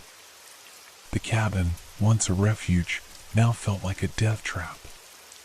The walls closed in on us, the air too thick to breathe, too heavy to move. It wasn't just the physical space that felt suffocating, it was the weight of the presence that surrounded us. The creature, or whatever it was that had taken Ben, was still out there, watching. I could feel its eyes on us, even though I couldn't see it. "We have to go," Mike said, his voice low and shaky, but resolute. "We can't stay here. We need to find help." His words were simple, but they hit me with the force of a freight train. I'd been hoping we could stay, that we could wait it out, but I knew deep down that wasn't an option anymore. The thing was hunting us. It was no longer a question of if we'd make it out, it was a question of when. Sarah looked at me, her eyes wide, her face pale with fear. "But where will we go? How do we even get out of here? It's everywhere." I didn't know the answer. I just knew we had to leave. The truck. We had to get to the truck. It felt like our only chance. But as soon as I thought about it, the reality of our situation hit me. The truck was parked in a small clearing about a quarter of a mile away. It was isolated, exposed. We would have to make it through the woods, and I was sure the creature was already aware of that. I glanced toward the door, the shadows outside shifting with the wind. It was only a matter of time before it came for us again. "We can't stay here any longer," I said, my voice shaking. "We move as fast as we can, no stopping, no looking back. We get to the truck, and we drive out of here." Mike nodded, his jaw tight, eyes filled with the same resolve. "Right. We stay together, don't let anything break us apart." The air outside the cabin was thick with tension, as though the entire forest was holding its breath. I could feel it, the heavy weight of being watched. The creature was there, just beyond the trees, lurking. Every moment we spent inside the cabin made us more vulnerable. Ben, or whatever was left of him, stood in the corner, his expression blank, his gaze never leaving the door. His movements were slow, unnatural, like a puppet being controlled by invisible strings. He had stopped talking, but I could still hear the echo of its voice inside my head. The creature's voice. It was always there, always present. I couldn't think about that now. We had to get out. We had to survive. We need to move now, Sarah said, her voice barely a whisper, but I could hear the urgency in it. Mike took the lead, heading toward the door, while Sarah and I followed. I grabbed my pack and slung it over my shoulder, my hand trembling as I reached for the handle. It felt like an eternity before the door finally opened and we stepped out into the night. The air outside was suffocating, hot and oppressive. It felt like the forest itself was closing in on us, pushing us back. The distant screeches of the creature echoed through the trees, a reminder that it was never far away. I glanced back at the cabin, my heart hammering in my chest. We had to leave. Now. As we made our way into the trees, every step felt like a trap. The ground was uneven, the underbrush thick, and every rustle in the leaves made my stomach turn. But worse than the sounds of the forest was the feeling of being followed. I couldn't see it, but I knew it was there. I could feel it. The air grew thicker, more suffocating the further we moved from the cabin. The oppressive heat made it hard to breathe. Sweat trickled down my back, and every few seconds, I had to force myself to keep going. We couldn't stop. Not for a moment. We're almost there, Mike said, his voice strained. Just a little farther. We can make it. His words should have been reassuring, but they did little to ease the terror clawing at my chest. The closer we got to the truck, the more I felt like the ground was shifting beneath me. The creature knew we were leaving. It had to. The air felt charged, like something was about to break. The screeches from the distance were growing louder, closer. I could almost feel the creature's breath on the back of my neck. I stole a quick glance over my shoulder. The woods were silent now, but the feeling of eyes on us, of being watched, was unbearable. It was closer. I knew it was. It was just waiting for the right moment. Then, without warning, the silence was shattered by a sudden, sharp crack, like something large breaking through the trees. I whipped my head around, heart in my throat. It was coming. The creature. I didn't wait to see it. I just ran. Doe! Doe! Mike shouted ahead, pushing forward through the brush. I could hear the creature moving behind us now, its screeches echoing through the trees like a death knell. It was coming for us, and it was faster than we were. The truck was in sight, just ahead, but it might as well have been miles away. The ground felt like it was swallowing my feet, every step heavier than the last. I could feel my breath coming in ragged gasps. My legs were burning, but I couldn't stop. And then I heard it, the flapping. The wings. The massive wings of the creature slicing through the air. It was closing in. It was going to catch us. Almost there. Mike called again, his voice hoarse with panic. We were so close, but the woods seemed to stretch on forever, the truck still too far away. The flapping grew louder. It was right behind us. I could see the truck now, but I wasn't sure I could make it. I was terrified to look back. I didn't want to know how close it was. Then, as I took another step, the ground beneath me gave way.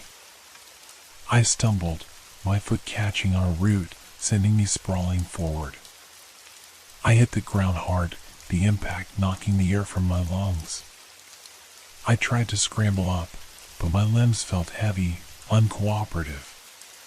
My eyes darted around, but the creature was too close now. Too close. And then I heard it. A screech. So close. A low, guttural scream that seemed to reverberate through my chest, rattling my bones. I turned, and for the first time, I saw it. The creature. Massive. Terrifying. Its wings spread wide, casting an enormous shadow over me as it descended with a speed that made my blood run cold. I had no more strength to run. The truck, it was so close.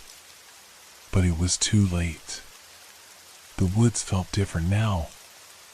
As soon as we left the cabin's relative safety, the atmosphere shifted.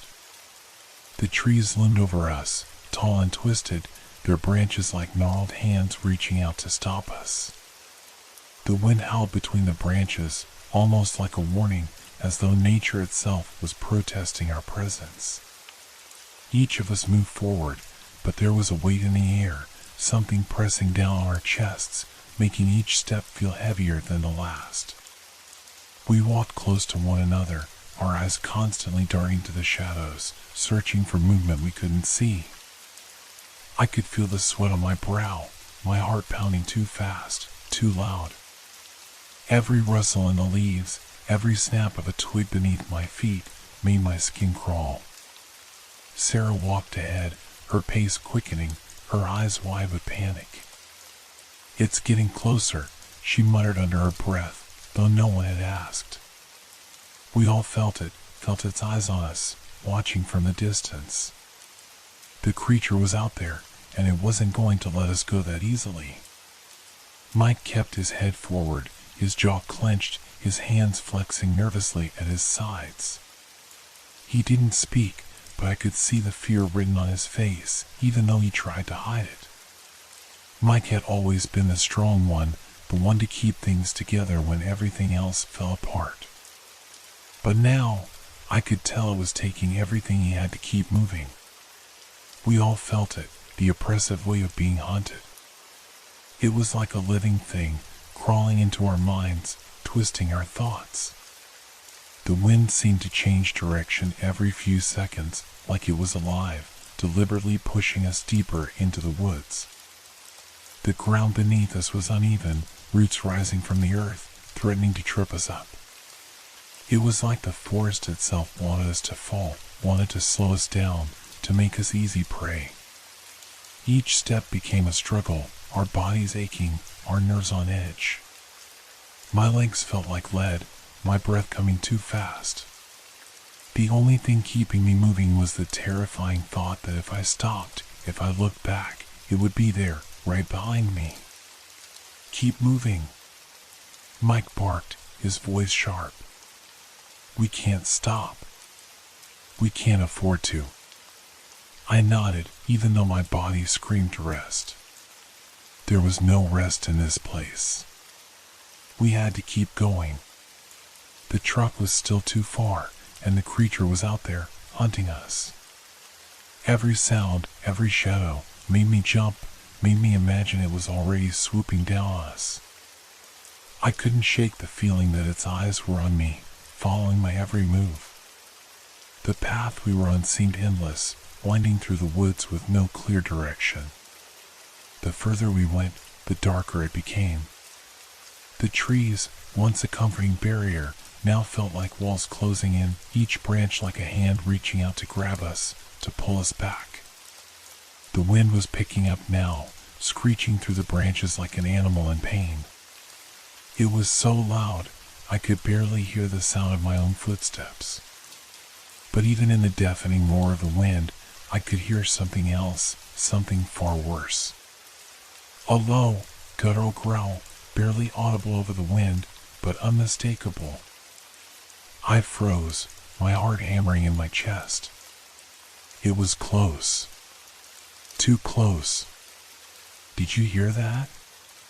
Sarah whispered, her voice trembling. We all stood still, not daring to move. My heart was beating so loud in my chest, I thought it would give us away. It came again, a deep, rumbling growl from the darkness, followed by the sound of something large moving through the brush. "It's here," Mike said, his voice low and strained. "It's too close." My breath caught in my throat. The creature was hunting us, getting closer with every passing second. The air felt thick, suffocating, as if the forest itself was closing in on us. Without warning, the creature screeched, the sound reverberating through the trees, so loud it felt like it was coming from all directions. My legs nearly buckled beneath me from the sheer terror of it. "We need to move. Now!" Mike shouted, snapping me out of my paralysis. But there was nowhere to run. The woods had become a maze, and every turn felt like it led deeper into the darkness. We pushed forward, stumbling over roots and rocks, the wind howling in our ears. I couldn't look back. I couldn't. I knew if I did, I would see it, its massive wings, its sharp claws. It was right behind us. I could hear it moving, faster now, crashing through the underbrush, closing the distance between us. Every sound was magnified, every snap of a twig, every rustle in the leaves made my heart race. "We're not going to make it," Sarah whimpered, her voice barely a whisper. "It's going to catch us." "No!" Mike shouted, his voice full of desperation. "We have to make it." I wanted to believe him, but the reality of our situation was sinking in. We were surrounded. We were running out of time. And then, just as I thought we might be done for, I saw it, a glimpse of the clearing ahead. The truck. We were almost there. "Don't stop," Mike urged, his voice frantic. "We're almost there." But the moment I let myself believe it, I heard the screech again. Louder. Closer. It was coming for us. We should have reached the truck by now. The clearing had been in sight, just a few steps away, but it felt like we were walking in circles. The same twisted trees, the same shadows, the same eerie silence wrapped around us like a suffocating blanket. I glanced over my shoulder, expecting to see the truck's headlights cutting through the darkness, but instead, there was nothing but more of the same thick, oppressive woods. The same branches stretched out before us, and the same whispering wind rustled through the trees, like something was waiting for us to slip up. I stopped and turned around. My breath was ragged, my legs trembling beneath me. "This isn't right," I muttered. We're not getting anywhere." Mike, who had been leading the way, stopped too. His face was pale, his eyes wide with panic. He was breathing heavily, but he couldn't hide the unease that was creeping into his voice. "We should have been out of here by now." Ben, who had been silent for too long, spoke up in a low, hollow voice. "We're trapped." I stared at him. There was something strange about his voice, something disconnected, as if he weren't fully present. His eyes were distant, unfocused, and his hands twitched at his sides, like they were ready to do something, but he didn't know what. "What do you mean, trapped?" Sarah asked, her voice shaky, her hand gripping her jacket like it was the only thing keeping her from falling apart. Ben's gaze shifted from me to Mike and Sarah, and for a moment he looked almost confused. "The woods, they're changing. We're not getting out. We're not going anywhere." His voice wavered, but there was a strange finality in it. I shook my head. "We've got to keep moving. The truck is just ahead. We can make it." I tried to convince myself as much as them. But deep down, I knew something was wrong. The woods didn't look right. The path that should have been so clear had started to blur, to twist, and we kept walking in circles, trapped in the same stretch of land. I turned to Mike, hoping he'd say something to reassure me. But his face was blank, his expression almost defeated. "We're not moving forward anymore. We're not going anywhere," he said softly. The sound of something large moving through the underbrush snapped me out of my thoughts. The creature was near, too near. I could feel it, lurking just beyond the veil of trees, its presence pressing on us from all sides. I glanced up at the sky, expecting to see the first hint of dawn, but the sky remained a dull, suffocating gray. It was as though time itself had frozen, trapping us in an endless twilight where day never came and the night stretched on forever. "Why hasn't it attacked yet?" Sarah whispered, her voice shaking. "It's playing with us, isn't it?" Mike didn't answer. He didn't need to. We all knew it. The creature was toying with us, watching, waiting, letting the fear build, slowly pulling the threads of our sanity apart one by one. The wind howled again, a banshee scream echoing through the trees, and then a sharp screech followed it. A warning. A signal that the hunt was about to begin in earnest.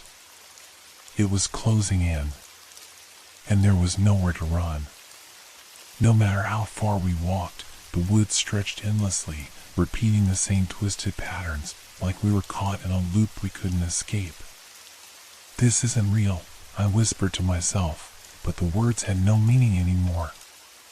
My voice felt hollow in the dense air. This can't be real. But it was. It was real. And no matter how hard I tried to convince myself otherwise, the terror was real. The creature was real. We weren't just lost in the woods. We were trapped in it, with no way out. "Look around," Ben said, his voice almost distant now. "It's all the same. There's no escape." I looked around, and he was right. Every tree, every shadow, every twisting path was exactly the same as the one we had walked before. We had walked miles, but we hadn't moved at all. The woods had swallowed us whole, and there was no way out. And then, through the oppressive silence, I heard it again. A low growl, closer this time. And with it, a loud, unsettling flap of wings. The creature was circling us. It had us trapped. There was no way out. "We have to fight back," Mike said suddenly, his voice low and raw. His eyes were wild now, full of desperation. "It's not going to stop. It wants us to break, to give in. But how could we fight something we couldn't even fully see? How could we fight something that could be anywhere and nowhere all at once?" Another screech, louder than before. It was so close now, I could almost feel the wind from its wings. We weren't just lost anymore. We were prey. And we weren't going to make it out. The screech of the creature tore through the air, so deafening that it felt like my bones were vibrating.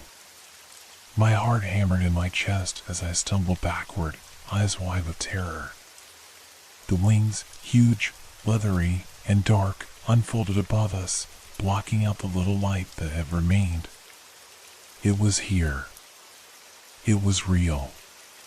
The thing dropped from the sky with a speed that left me breathless. Its wings were massive, beating the air with an almost unnatural force. I could feel the gusts, like a whirlwind crashing around us, knocking us off balance. I glanced up and saw those terrible, glowing eyes, fixed on me with a hunger so deep it made my stomach twist. "Run!" Mike shouted, but it was too late. The creature dove, its talons extended like weapons, reaching for us. Its beak opened wide, sharp and cruel, and the ground trembled as it landed, sending a shockwave through the air. My legs locked in place, my body frozen with fear. It was so much larger than I had ever imagined. Its body was a grotesque hybrid of bird and reptile, scaled and muscular, with the kind of predatory grace that made it seem unstoppable. The air around us seemed to grow thicker, charged with an unnatural energy. I could hear my own breath, but the sound was muffled, like it came from a distance. "Mike," I gasped, barely able to force the words from my throat. "It's going to kill us." Mike didn't answer. He was already scrambling for anything that could be used as a weapon, his eyes wild with panic. He grabbed a large, broken branch from the ground, swinging it uselessly at the creature as it took a few steps toward us. Sarah and Ben were beside him, trying to make themselves look as big as possible, but it was clear they were paralyzed by the terror. The creature screeched again, its sharp, shrill cry sending a bolt of pure fear through my body. It was too much. The air was too thick. I couldn't breathe. I couldn't think. And then it lunged. Its talons raked through the air, coming down toward us with a force that could tear through metal. I ducked just in time, feeling the rush of wind as its claws passed above my head, the smell of something ancient and carnivorous filling the air. I scrambled back, my heart nearly stopping as I saw the creature's wings beat with brutal power, lifting it up again, just out of reach. Its eyes never left us. We were running out of options. "Stay close," Mike shouted, swinging the branch once more. But he was barely making a dent. The creature was impervious to his strikes, dodging effortlessly, its eyes glowing brighter with every failed attempt. It seemed amused by our struggle, like it was savoring the hunt. "We need to distract it," Sarah said, her voice shaking. She was terrified, but there was a cold determination in her eyes. She grabbed a rock and hurled it at the creature, but it merely glanced off the creature's scales. The thing didn't flinch. It just tilted its head, as though considering whether it should let us continue our pathetic attempts at survival. We had no plan, no escape, no way out. "Ben!" I screamed, but he was already on the ground, knees shaking, eyes unfocused. He wasn't the same. He was lost. His body had become an empty shell, as though he wasn't really there anymore. The creature flapped its wings, sending a gust of air so strong it knocked me to the ground. I tried to get up, but my legs were weak, trembling from the sheer fear that flooded my veins. The creature hovered above us now, its beak snapping open and closed, hungry for blood. And then, as if sensing our weakness, it lunged again. This time, it was faster. The talons shot down like lightning, cutting through the air with a vicious, almost mocking speed. There was no time to think. I felt the wind rush around me, and then I heard the sickening sound of flesh tearing. The scream that followed was Sarah's. I turned in time to see her thrown against a tree, her body limp and her eyes wide with terror. Blood trickled from her mouth, and she didn't move again. Panic surged through me, my thoughts scattered, my body frozen in place. It was all happening so fast. We were being picked off one by one. "Run! Get to the truck!" Mike shouted, his voice desperate. But I couldn't move. I couldn't leave her behind. I couldn't leave any of us behind. The creature turned toward us again, its eyes narrowing. It was toying with us, playing with its food, and it was savoring every moment. In that moment, everything went silent. The wind stopped howling. The creature paused, hovering in place. Its eyes locked onto mine, and for a brief second, I felt a wave of overwhelming, crushing fear, an emotion so intense it paralyzed me. It wasn't just hunger that I saw in its eyes. It was something darker, something older, something that could not be fought.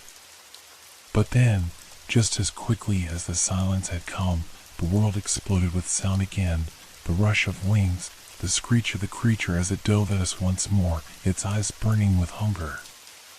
And then it was over. The world blurred, and I couldn't remember if I had closed my eyes or if the darkness had taken me first. The world spun, and I could barely make sense of what was happening anymore. The forest around us had become a labyrinth, a suffocating prison of trees that seemed to stretch endlessly, as if they were closing in on us. My breath came in shallow gasps, my heart pounding so hard I thought it might burst from my chest. But through the chaos, one thing became painfully clear. The creature wasn't just hunting us. It was feeding off us. I glanced over at Mike, his face pale and streaked with dirt, eyes wide with a mix of fear and disbelief. Ben, or what was left of him, moved like a shadow, his once familiar face a mask of blankness. And Sarah's blood still stained the ground, but her eyes, even in death, had seemed to haunt me, telling me something I wasn't ready to face. We were no longer just running for our lives. We were part of the creature's cycle now, trapped in a loop of despair and terror that it could use to grow stronger.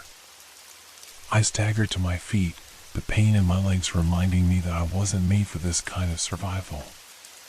But something inside me snapped, an instinct, a fleeting thought that maybe there was still a way to break free.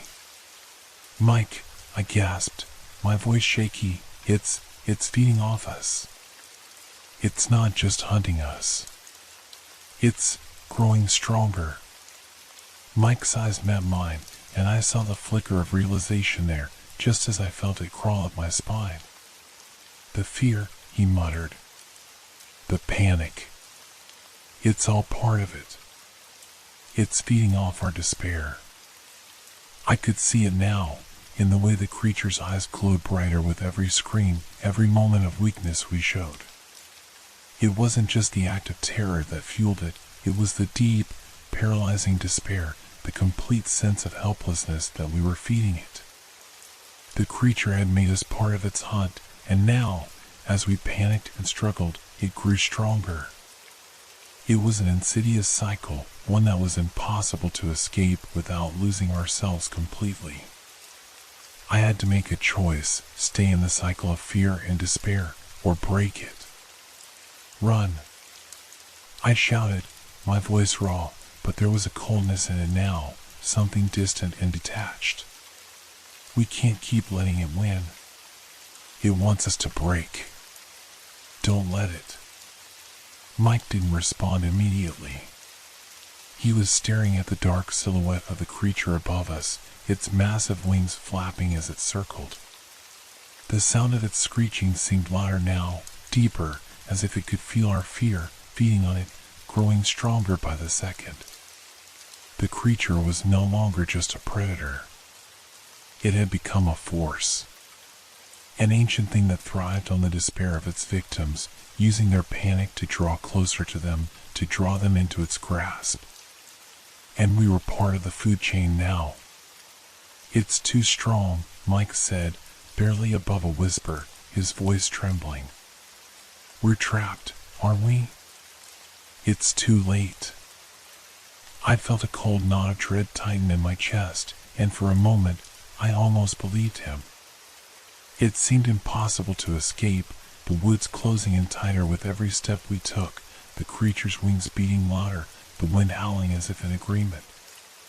But then, something inside me refused to give in. It wasn't too late. Not yet. I shook my head, pushing past the horror. We can't let it feed off us anymore. We can't give it that power. The fear is ours. We control it. But even as I said the words, I wasn't sure if I believed them. The creature's presence was overwhelming, and every second I spent in its shadow, I felt myself unraveling just a little more. Mike's face was pale, but something shifted in his eyes. He was scared. We all were. But there was a flicker of resistance there too. It was a small thing, almost imperceptible, but it was enough. "Then let's do it," he said, his voice firm, determination setting in despite the terror. "We can't just keep running." But the creature had been watching us, and the moment our resolve grew, it swooped down with terrifying speed. We weren't running anymore. We were fighting for our sanity, fighting for a chance to break free from the cycle of fear it had trapped us in. I didn't know how much longer I could keep my footing, but I knew one thing: we were no longer just prey. We were survivors.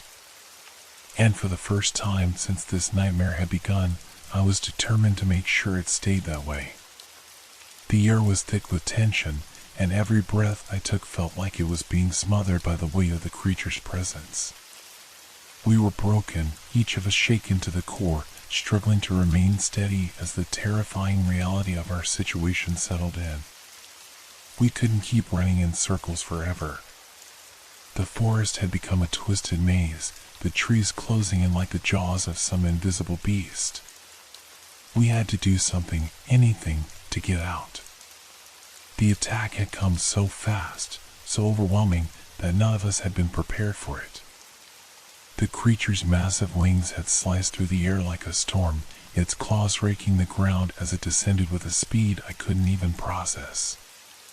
We had barely escaped with our lives. Ben had been injured again, but somehow he was still alive, though barely. I could see the blood on his face, the hollow look in his eyes. Whatever had happened to him in the woods had taken its toll. He was more of a shell now, a puppet, his mind lost to whatever had hunted him. We needed a plan, and fast. It was Mike who first spoke up, his voice hoarse but urgent. "We can't stay together," he said, staring into the distance where the creature had disappeared. "It's too dangerous. If we stay as a group, it'll pick us off one by one. We need to split up. Spread out. Maybe we can confuse it, give each other a chance." The words hit me like a punch to the gut. The idea of splitting up, leaving each other to face the creature alone, felt wrong, so wrong. But deep down, I knew Mike was right.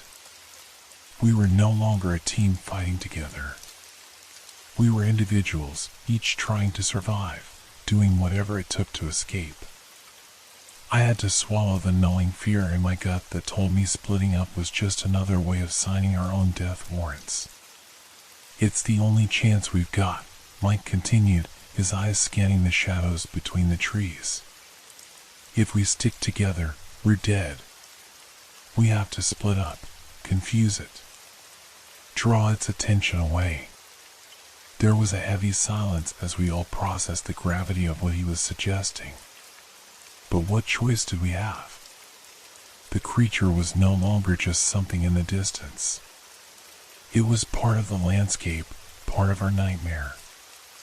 And if we didn't do something drastic, we were going to die here.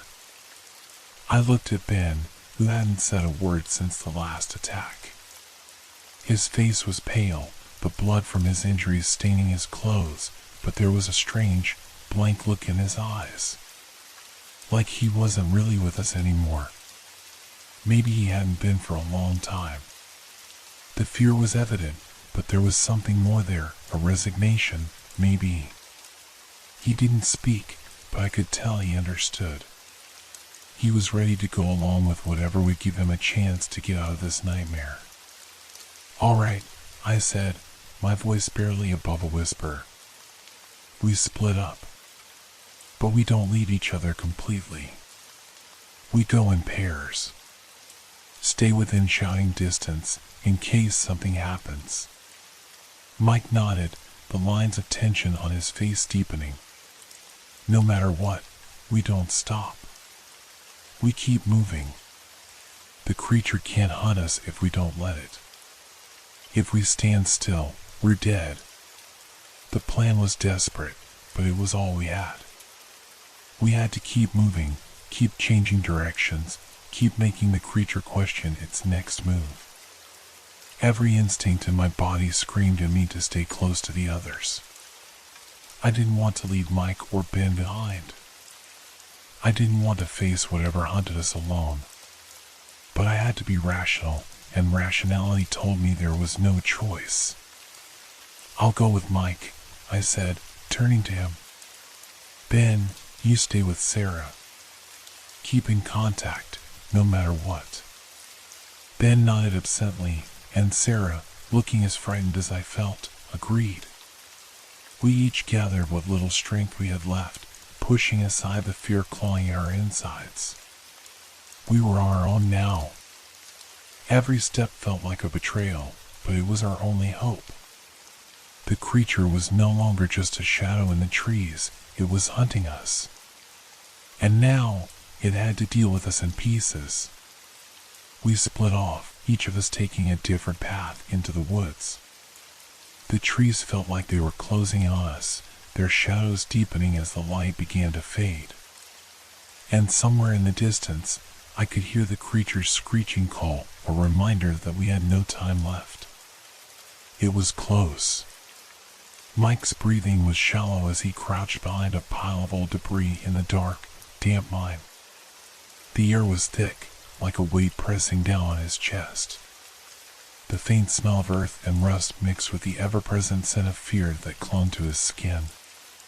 He had found a moment of respite, a temporary hiding place in the depths of an abandoned mine that looked like it hadn't been touched in decades. For a second, he almost let himself believe that he was safe. But the silence around him felt wrong.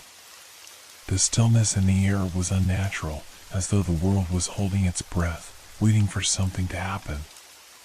Mike strained his ears, but all he could hear was the distant pounding of his heart, the rush of blood in his ears, the constant hum of adrenaline coursing through his body.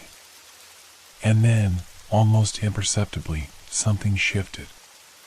It started as a soft scrape against the stone. He froze. His fingers tightened around the jagged rock he had been using as a makeshift weapon.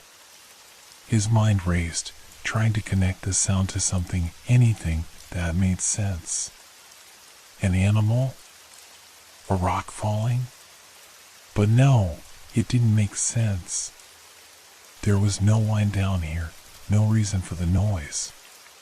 The scrape grew louder, more deliberate, as though something was moving through the mine with purpose. Something that knew exactly where he was. Mike's breath caught in his throat. The creature had found him. It had to have. His heart thudded louder now, drowning out any other sound. He wanted to call out, to shout for Sarah, or Ben, or anyone, but the moment he opened his mouth, it felt as though the mine itself would swallow the words, erasing him from existence. And that's when the thought hit him, sharp and sudden, what if they weren't coming? What if no one was out there? What if he was truly alone? The more he thought about it, the more it seemed to make sense. Maybe they had all been lost. Maybe Ben had fallen to the creature already. Maybe Sarah had been taken, and he just hadn't heard her scream. The doubt crept into his mind, its tendrils curling around his thoughts, suffocating everything else. He could no longer distinguish the shadows from his fears. He pulled his knees tighter to his chest, trying to make himself as small as possible. The thought that the others might not be alive, or that they could already be somewhere nearby, hunting him, like the creature, it twisted his insides. His mind, driven mad by the terror, wanted to believe that he was the only one left, that everyone else had already fallen, leaving him to die alone in the dark. And then, in the silence, he thought he heard it. A faint whisper. A voice. It was soft at first, like the wind rustling through the trees. but it was unmistakable. His name, Mike. His eyes snapped wide open. Was it Sarah? Was it Ben? No, it wasn't. The voice sounded wrong. It didn't sound like Sarah or Ben. It was too far away, too distant. It was a voice he didn't recognize, familiar and yet foreign at the same time, slipping through his thoughts like a nightmare come to life. The voice came again, and this time it was closer. Mike, you're alone. He tried to shake it off, tried to push the voice out of his head. It couldn't be real. The creature was toying with him, feeding off his fear. It was in his mind now, turning his thoughts against him. He pressed his hands to his ears, trying to block out the sound. But it only grew louder, more insistent. The whispers twisted, contorting into grotesque images, showing him faces of people he loved. His mother, his father, Sarah, Ben. All of them, distorted, their eyes hollow, their mouths open, calling to him in a way that felt like the very core of his soul was being ripped apart. Mike, we've been waiting for you. It was like the mine itself was alive, and with each passing second, he could feel the walls closing in on him, the shadows crawling deeper. It knows. It knows I'm alone. He fought back the panic rising in his chest. No, he couldn't fall apart. He couldn't. He had to stay focused. The creature couldn't win. He couldn't let it convince him that he was already lost. But as he sat there in the oppressive darkness, the whispers turned into something else, a shrieking, a howling, an almost physical presence pressing against his mind. The walls of the mind felt like they were shifting, as if the very ground beneath him was moving, breathing. He could almost see the creature now, its shape forming in the shadows, towering and monstrous, its wings sweeping through the space. But every time he looked directly at it, it disappeared again. His mind was playing tricks on him. He wasn't alone. He couldn't be. They were out there. Sarah, Ben, they had to be. He had to hold on to that. He had to resist the temptation to let the creature's whispers pull him deeper into his own mind. But then came the noise again. The scrape. The hiss. The sound of something large and predatory moving through the mine. And he realized with a sickening certainty he wasn't safe here. The creature was coming for him, and no amount of hiding, no amount of trying to escape would stop it. The mine, once a place of refuge, was now part of its trap. Mike's heartbeat thundered in his ears as he scrambled to his feet, ignoring the pain in his legs. He wasn't alone. But the creature was never far away. It had always been with him, and it had always known where to find him. And now, it was coming. The darkness seemed to close in around Sarah, its weight pressing down on her chest, stealing her breath. She staggered through the thick trees, her feet slipping on the damp earth beneath her. Her heart raced, each beat a desperate plea for escape, but no matter how fast she ran, she couldn't outrun the feeling that something was behind her. She could feel it, its presence closing in. The creature was out there, watching, waiting. It was no longer just the rustle of the trees or the howl of the wind. No. There was something deeper, something more terrifying than the wilderness itself. The very air felt wrong, heavy and thick, as if the world itself had been twisted by the creature's influence. Sarah. She froze. Her name echoed through the woods, so soft, so insistent, like a whisper that slipped into her mind and lodged there. She glanced around, heart pounding in her ears. No one was there. There was no one. Just trees. Shadows. Her breath came out in ragged gasps as her eyes darted from one dark corner of the forest to the next. The silence between the whispers was almost worse than the sound itself, stretching on forever. Sarah. It was closer now. That voice. That voice she knew. But it wasn't Ben. It wasn't Mike. No, it was something else, something colder and darker. A memory. A thought that shouldn't have been hers. The ground beneath her feet seemed to tremble. It was subtle at first, a vibration that she could feel in the pit of her stomach, as if the earth itself was shuddering with anticipation. She couldn't tell if it was the creature or her mind betraying her, but it didn't matter. The fear was too real, too sharp. The whispers grew louder, more insistent. They sounded like the wind, but there was no wind. The leaves rustled as though carried by a storm, but the sky above was as still as death. And then it came, a low, bone-rattling screech, so close it felt as though the creature was breathing down her neck. She whipped around, but there was nothing there. No sign of the monster. But the noise, the screeching, continued, echoing in the distance and vibrating through her bones. Her eyes filled with tears. The weight of it all, the creature, the isolation, the overwhelming terror, began to crush her. It wasn't just the fear of being hunted. It was something more. A deep, gnawing despair that told her she would never be free of this, that the creature would never leave. That it would keep hunting them, wearing them down until there was nothing left. Sarah. The voice again. This time it was different. It wasn't just her name. It was calling her, pulling her towards something. She wasn't sure what it was. Maybe it was Ben's voice. Maybe it was Mike's. Maybe it was the creature's voice, mocking her. And suddenly, everything shifted. The trees around her seemed to move, their shadows growing darker, bending in unnatural ways, as if they were stretching toward her.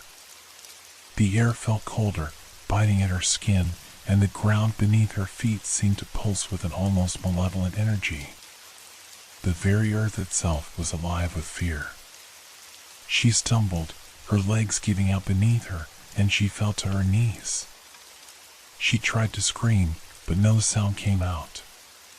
Her mouth was dry, her throat closed off by the weight of terror. She wanted to run, to escape, but her legs wouldn't obey.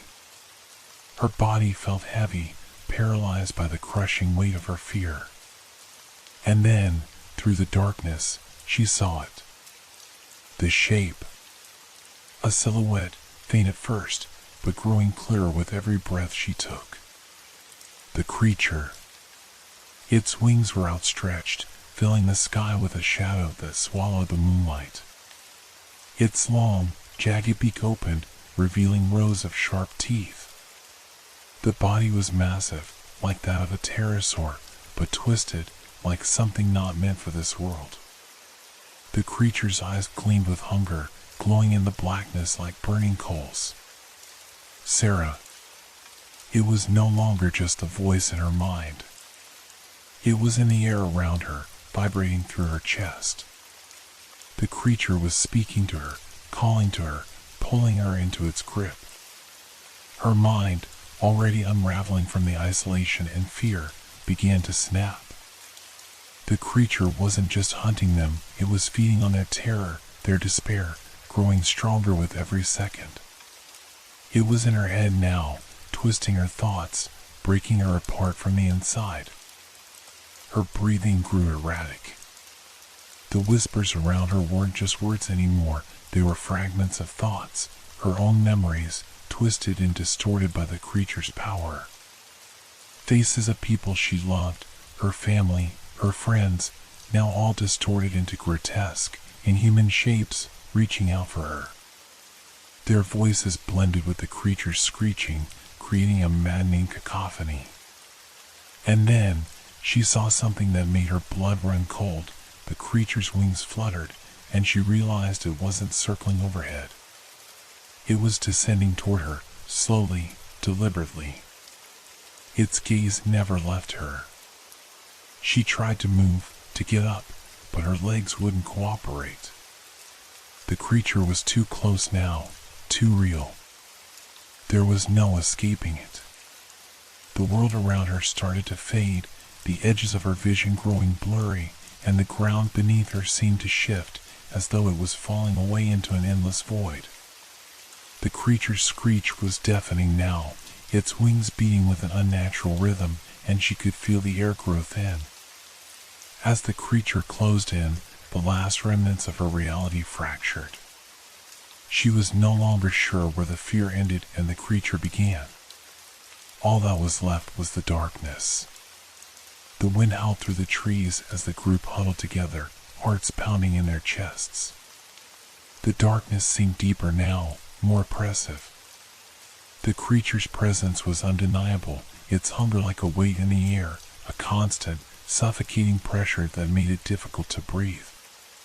They could feel its eyes on them even when they couldn't see it, its talons scraping the earth, its wings flapping in the distance like a slow, menacing drumbeat. Ben, however, stood apart from them. His eyes were distant, hollowed by what he had endured, but there was a strange resolve in his gaze now. He looked at his friends, Mike, Sarah, and I, his expression unreadable. We were all on the brink, our minds shattered by the terror that had been following us for days. The creature had toyed with us, driven us to the edge of madness, and it felt like there was no way out. But Ben was different.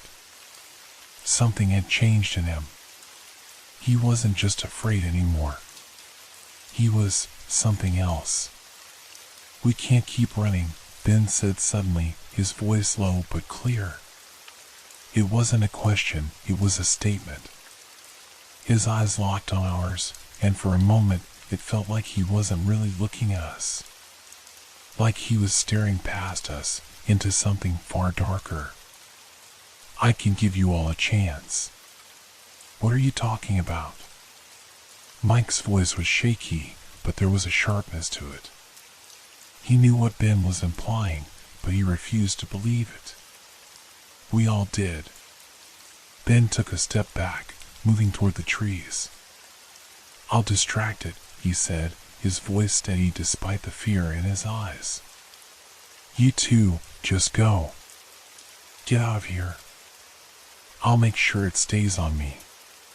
"No, Ben, don't."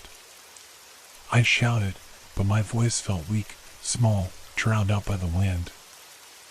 I reached for him, but he shook his head. "It's too late for me," he said softly.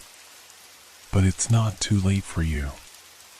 The creature's screech echoed through the woods again, so loud that it felt like it was inside their heads.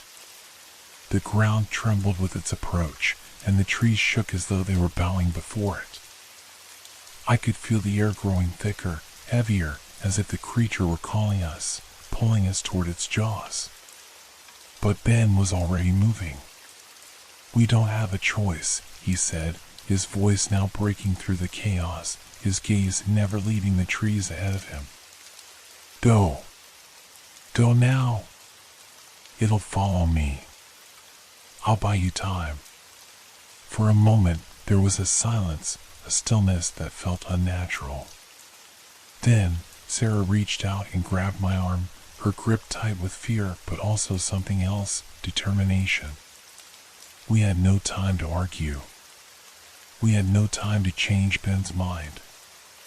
We had to run, had to leave him behind, even though every part of me screamed not to. "Ben," I whispered, my throat tight with emotion, but he didn't turn back. Without another word, he disappeared into the trees, blending with the shadows. I didn't want to look back. I couldn't. But I did. Just once. Ben's figure was a silhouette against the dark, his body moving with purpose, his back straight as he headed deeper into the forest. There was no hesitation in him, no fear. And then, as if the creature had been waiting for that moment, the world went silent. The wind stopped. The trees stood still. The only sound was the pounding of my heart as I forced myself to turn and run. We didn't look back. We couldn't. The fear gripped us so tightly that even the thought of looking over our shoulders seemed unbearable. But the forest was no longer just a backdrop to our panic. It was part of it. It was alive, too. The ground shifted beneath our feet as if it were trying to swallow us whole. The creature was out there, somewhere, its screeches like claws scraping against our minds. Minutes passed. Hours?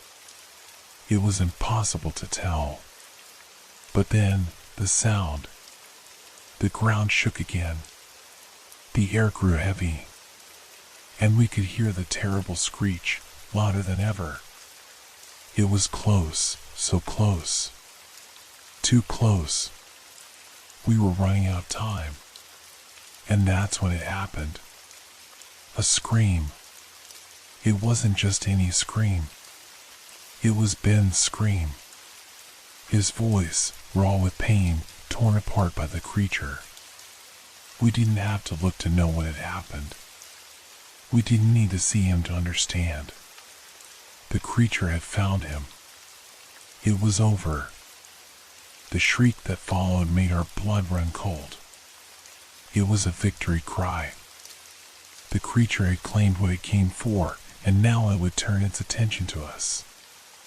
And in that moment, we realized Ben hadn't just decided to face the creature. He had made a sacrifice. His death would buy us a few precious moments.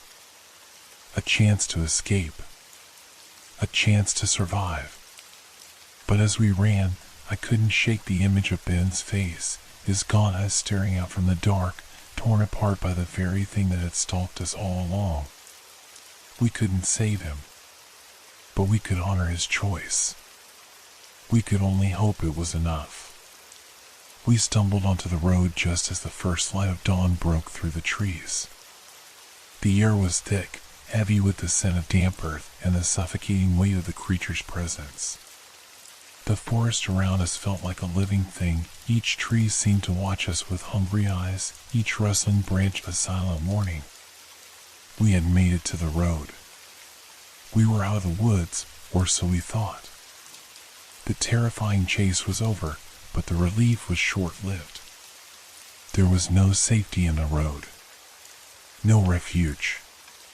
The creature's influence had followed us, trailing behind like an invisible predator that was never far from our heels. Even now, we could feel it, the cold fingers of its power pressing in on us, clawing at the edges of our sanity. I looked at Mike and Sarah, both of them pale, their faces drawn with exhaustion and fear.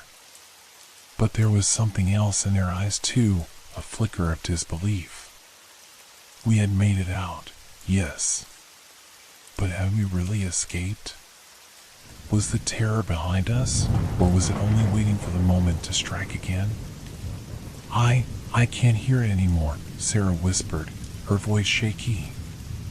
She looked around as if expecting the creature to appear from the trees at any moment. Her eyes darted back and forth, unable to settle. I thought I heard it just a second ago, but now, nothing. Mike looked just as unnerved. It's not gone, Sarah. It's here. The words hung in the air, a brutal truth that none of us wanted to accept. The creature's presence wasn't something we could outrun, no matter how fast we moved. It wasn't something that could be left behind. It had followed us, seeping into our thoughts, into our fears, becoming part of us in ways we couldn't explain.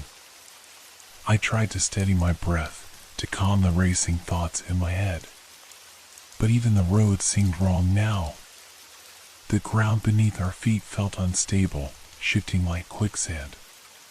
The trees in the distance still stood, but they seemed distant, like they were in another world, a place we could no longer reach. The road had become a trap, stretching endlessly, offering no comfort, no escape. I don't think we can outrun it, I muttered, more to myself than anyone else. My voice cracked, the reality of it settling in. Mike looked at me, his expression hardening. We don't have a choice. We keep going. We have to find help, someone who can. But his words faltered. We had no idea where we were, no idea where we could go. The landscape was foreign to us now. The world had twisted into something that didn't make sense anymore, something we couldn't escape. The creature had changed everything. It had changed us. Suddenly, the sound of something else caught our attention. A distant rumble. The ground beneath our feet trembled slightly, as though something massive was moving beneath it. We stopped. Our hearts skipped a beat. Is that? Sarah began, her voice trembling. But she didn't have to finish. We all knew what it was. The screech that followed was unlike anything we had heard before. It wasn't just a sound, it was a feeling. A raw, guttural force that seemed to reverberate inside our skulls. It dug into our thoughts, into our memories. It echoed through the air, haunting and persistent. It was close. It was behind us. The terror that had chased us through the woods was here, just as it had always been, lurking at the edges of our minds. It wasn't going to let us escape. It wasn't just a creature of flesh and bone, it was something older, something that fed on more than fear. It fed on hope. The hope that we could survive, that we could outrun it. And now, it was waiting for us to make that final, fatal mistake. To believe that the road would lead us to safety. To believe that there was anything left to hope for. Mike turned back, looking down the long stretch of road, his face tightening as he realized the truth. The creature was everywhere, it always had been, and the road that had once seemed like our salvation had become our tomb. There was no escaping it. We couldn't outrun what had already consumed us. We should have never come here, he muttered, his voice hollow. I closed my eyes for a moment, trying to push the thoughts away, but they only grew stronger. The creature wasn't just chasing us. It was with us now, its whispers and its presence etched into every part of our lives. And then the silence broke, not with the screech of the creature, but with the softest of sounds. A voice. Barely a whisper, but unmistakable. It's already too late. I turned quickly, but there was no one behind us. Just the empty road. The forest. The sound of the wind. And then, all at once, the weight of it hit me. The creature had never needed to chase us. It had already won. We had never truly escaped. We had been walking for hours. Or maybe it was only minutes. Time had lost all meaning. The road stretched out before us, an endless ribbon of asphalt, but there was no freedom in it. The creature, we realized, had never left us. It had been there all along, waiting, stalking us through the woods, through the night, through every fleeting moment of hope we dared to hold on to. And now, we were standing at the edge of the road. The sky had darkened again, thick clouds rolling in with a heaviness that felt unnatural. The forest around us seemed to be closing in, the trees leaning in closer, their branches like twisted hands reaching toward us. Then, we saw it. It appeared at the edge of the trees, just at the threshold where the woods met the road, a silhouette that made our blood run cold. The creature was no longer a shadow in the distance, a fleeting glimpse in the corner of our eyes. It was real, tangible, and it was here. It was everything we had feared. Its wings, leathery and vast, stretched wide, casting a monstrous shadow on the ground. Its body was long and sleek, like that of a reptile, covered in scales that shimmered like oil in the dim light. But it was the head that paralyzed us, the beak of a bird, jagged and cruel, gleamed with sharp teeth, its eyes glowing with an unnatural, predatory hunger. It stared at us, not just with its eyes, but with something deeper, something that reached inside our souls and tore at them. We could move. Our legs felt like lead, our minds frozen in terror.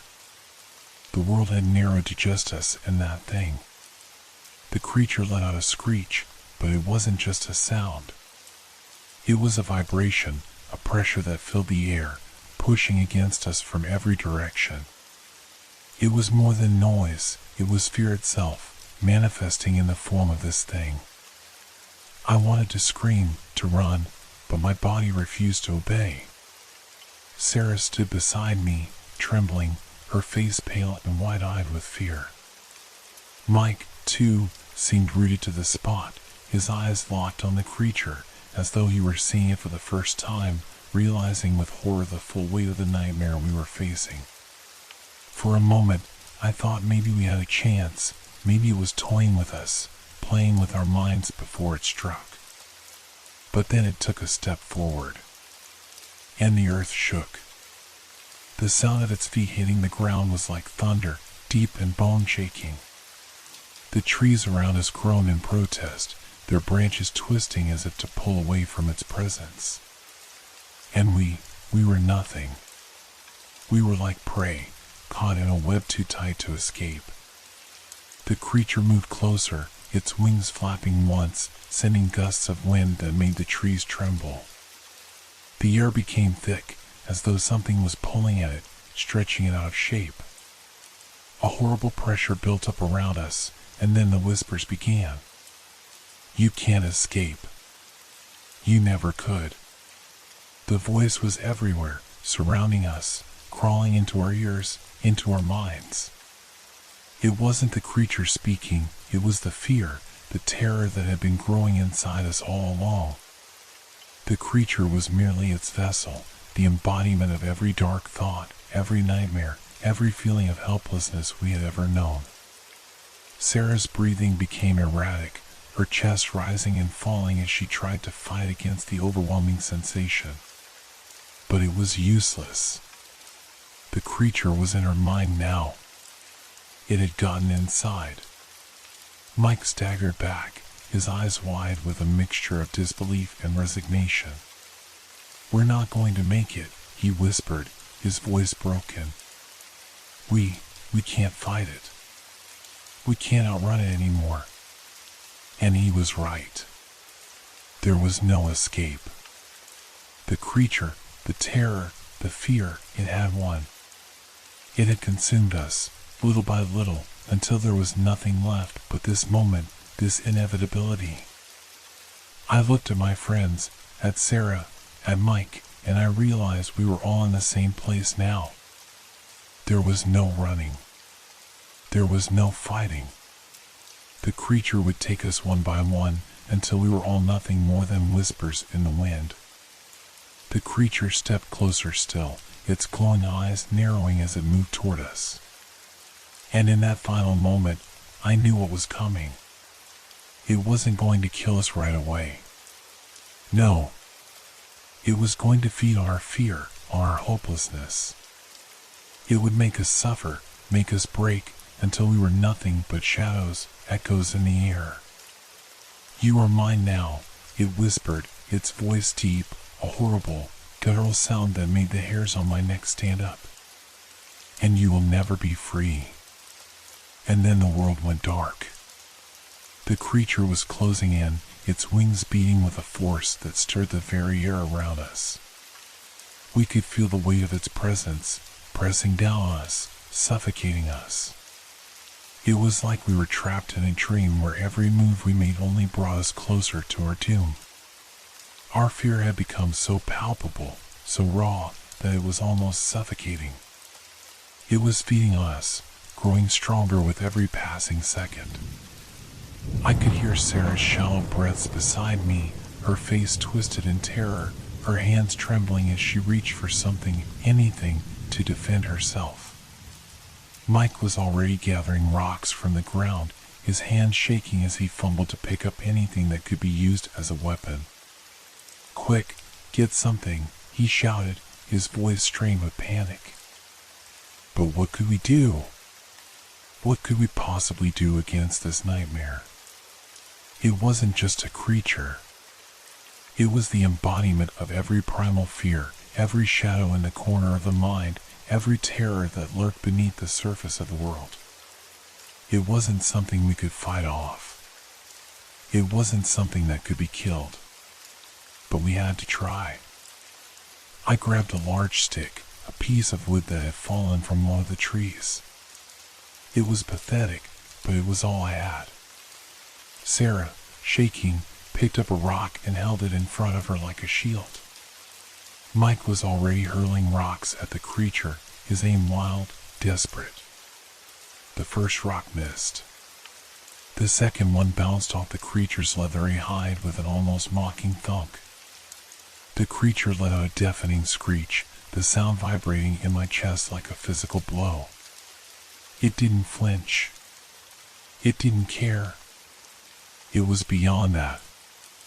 We were nothing to it. "You cannot defeat me," it whispered, its voice cutting through the air like a blade. "I am the fear that will never end. I am the thing that haunts the darkest corners of your mind." I could hear it, deep in my thoughts, its voice curling like smoke around my brain. It wasn't just attacking us physically, it was attacking us mentally, twisting our perceptions, feeding our panic. Mike threw another rock, harder this time, aiming for its face. It barely glanced off the creature's beak, and it retaliated with a swipe of its massive talons. The wind from the blow knocked us back, and I crashed to the ground, my head spinning. I struggled to my feet, desperate to stay conscious. We couldn't stop it. It was too powerful, too ancient, too relentless. But we couldn't give up. Not yet. Sarah, still clutching her rock, suddenly screamed. Her scream was cut off abruptly as the creature's eyes locked onto hers, and I could see the moment her will broke. Her body went stiff, her face twisted in terror. She tried to move, but her limbs betrayed her, frozen in place by the creature's gaze. It was feeding on her fear, pulling her into its grip, suffocating her mind. "Sarah!" I shouted, my voice hoarse, but it was no use. She didn't respond. She was lost. Mike was still trying, still throwing rocks and sticks with every ounce of strength he had left. But it was futile. The creature wasn't bothered by us. We were mere insects to it. Every rock, every piece of wood, nothing more than a fly swatting at its wings. Then it happened. The creature let out a low, rumbling growl, and its wings beat harder, faster. A gust of wind knocked me to the ground again, but this time I didn't get up. I was paralyzed by the realization that we were all already dead. The creature didn't need to kill us, it was consuming us, piece by piece, with every moment we spent in its presence. It was here to break us, not destroy us. I could see the darkness in its eyes. It wasn't just hunger, it was satisfaction. The more we struggled, the more it feasted on our terror, our hopelessness. Mike's frantic movements slowed as his strength began to wane. The creature was drawing him in, bit by bit. I could see it now, the way his face was growing blank, his eyes losing their spark. It was the same for Sarah. They weren't just afraid. They were becoming part of it. Like Ben. Like the woods themselves. The fear was taking them. I wanted to scream, to run, but my legs wouldn't move. I was frozen, trapped in the creature's grasp, and I knew in that moment that no amount of struggle could free us. The creature let out a final, triumphant screech, and the world went dark. There was no more fight, no more fear to feel. We were already gone, consumed by the very terror we had tried to outrun. And then, there was only silence. The silence that followed the creature's final screech was suffocating. The world felt as if it had collapsed, and we were left suspended in the weight of our own terror.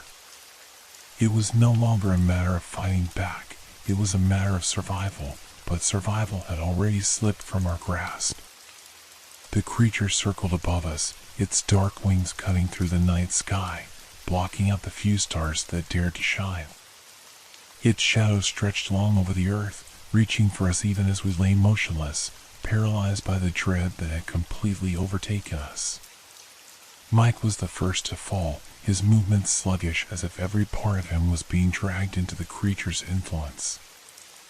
I could see the blankness in his eyes, the way his body had given up, his mind overtaken by the creature's oppressive force. The terror was too much for him to bear. He dropped to his knees, his mouth moving, but there were no words. Only a long, drawn-out sigh of defeat. The creature descended then, so swiftly, I didn't even have time to look away. Its talons wrapped around Mike's body, pulling him into the air as if he weighed nothing at all. His screams were cut short, his body vanishing into the dark, swallowed by the thing that had been hunting us for days. The sound of his screams echoed in my mind, feeding into the distance, and then, nothing. I could feel the presence of the creature in my bones, crawling through my veins, feeding off every ounce of fear I still had. But I couldn't scream. I couldn't move. I was frozen in place, unable to tear my eyes away from the sky where Mike had disappeared. Sarah was next. I watched her stand there, her face drained of color, her eyes wide with the understanding that she, too, was caught in the same trap we'd all fallen into. She tried to run. I saw her legs move, but they weren't carrying her anywhere. She was stumbling, her breath ragged, her mind clouded by the overwhelming terror that surrounded her. The creature hovered above her, its wings beating steadily. She screamed, the sound more of an instinct than a conscious act, but the creature didn't respond to her cries. It simply watched, its glowing eyes filled with cold hunger. The air was thick with anticipation, like the creature was savoring every moment before it claimed its next victim.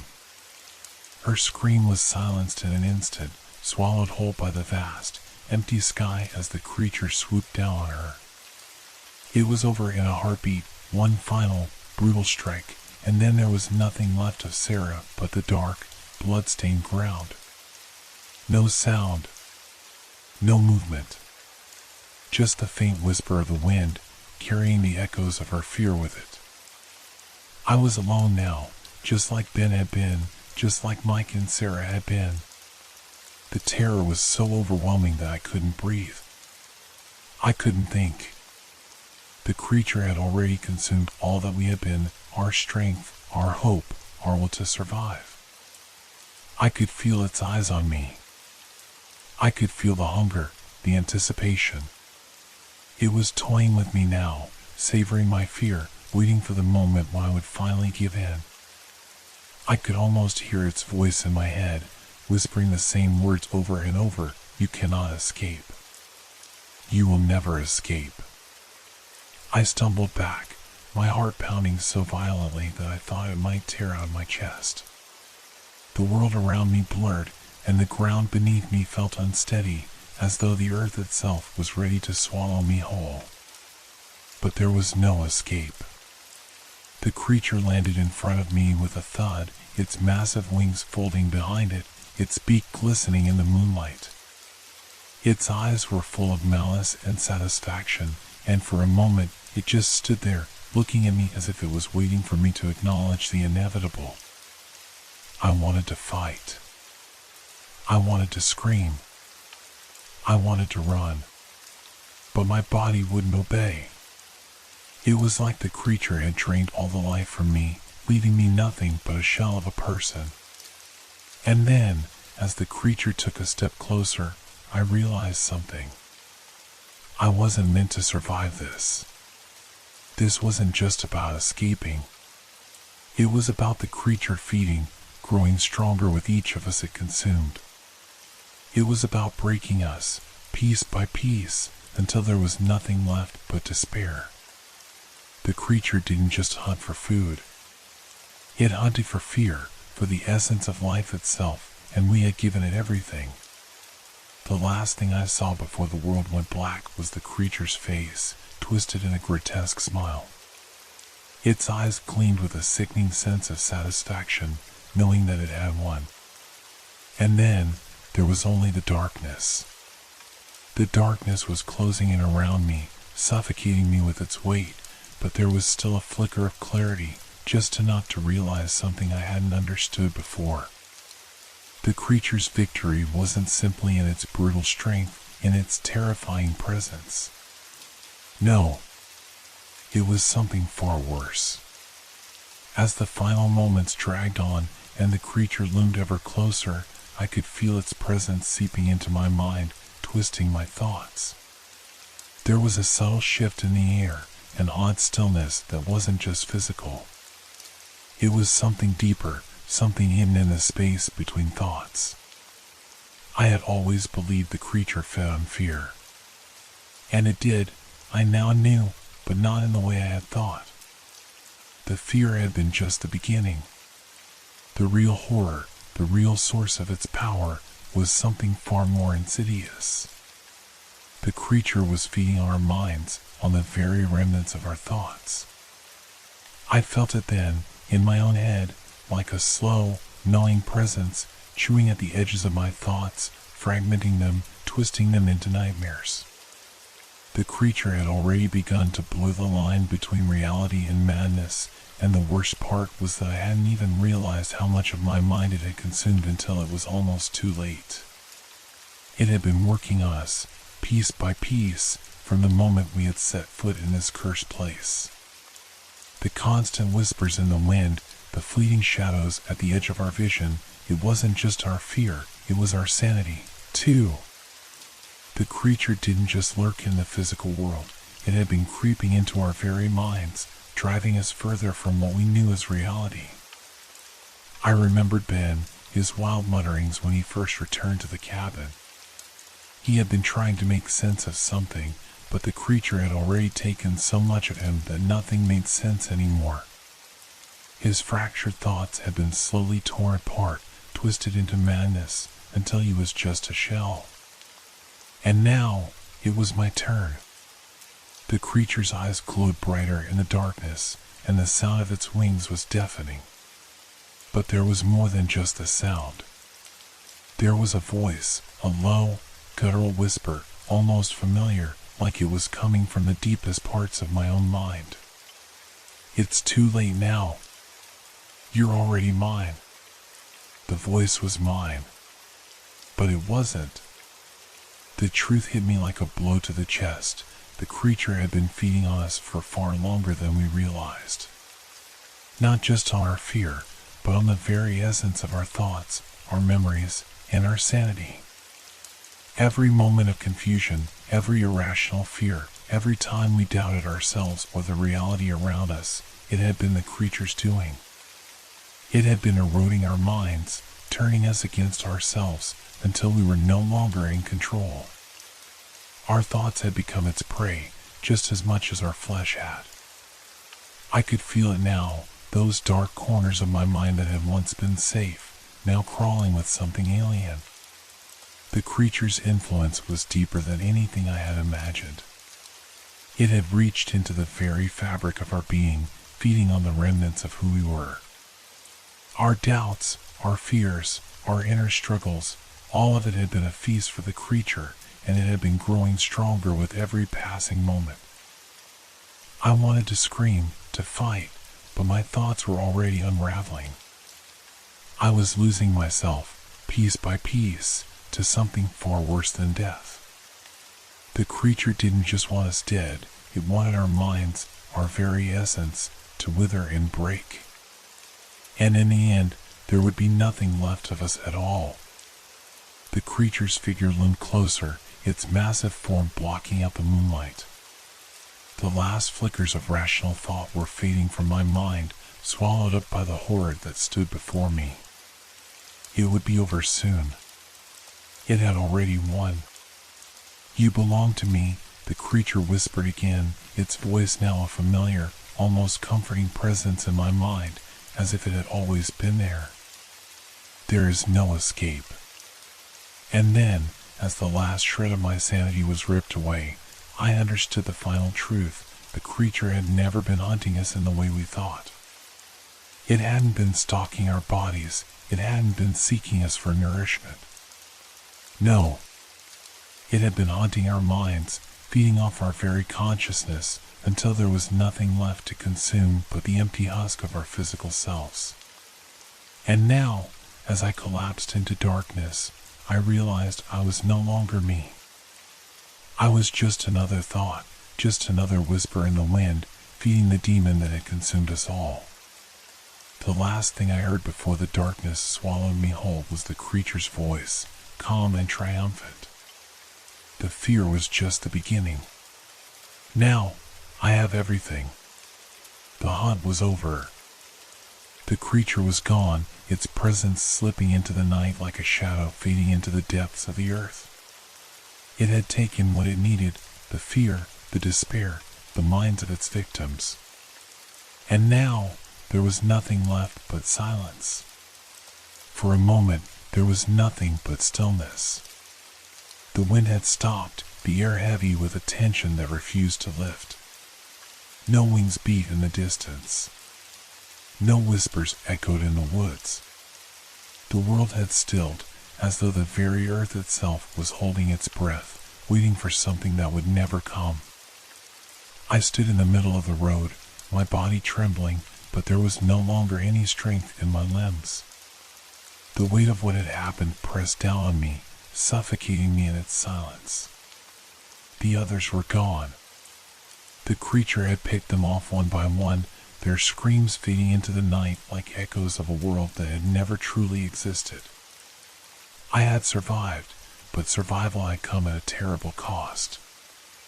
I wasn't sure how long I stood there, frozen in place, staring into the empty darkness. The moon had disappeared behind the clouds, and the stars were lost in a sky that seemed too vast to hold anything but emptiness. There was no comfort in the silence. It wasn't peaceful, like the calm that follows a storm. It was oppressive, as if the very air carried the weight of everything we had lost. The trees were still, the shadows deep and unfathomable. The woods had returned to their quiet, eerie state, but it was a quiet that was now filled with the haunting echoes of what had happened. The whispers still lingered. Not the ones from the creature, but the ones that had been inside me all along. The ones that had been planted deep in my mind, growing over the days and weeks, festering until they had consumed me completely. I could still hear them, soft, insistent, like a voice in the back of my mind that wouldn't let me forget. "You're still here. You'll never escape." The words were mine, but they didn't sound like mine anymore. They were hollow, stripped of any meaning but the raw, desperate truth that had taken root inside me. I began to walk, though I wasn't sure why.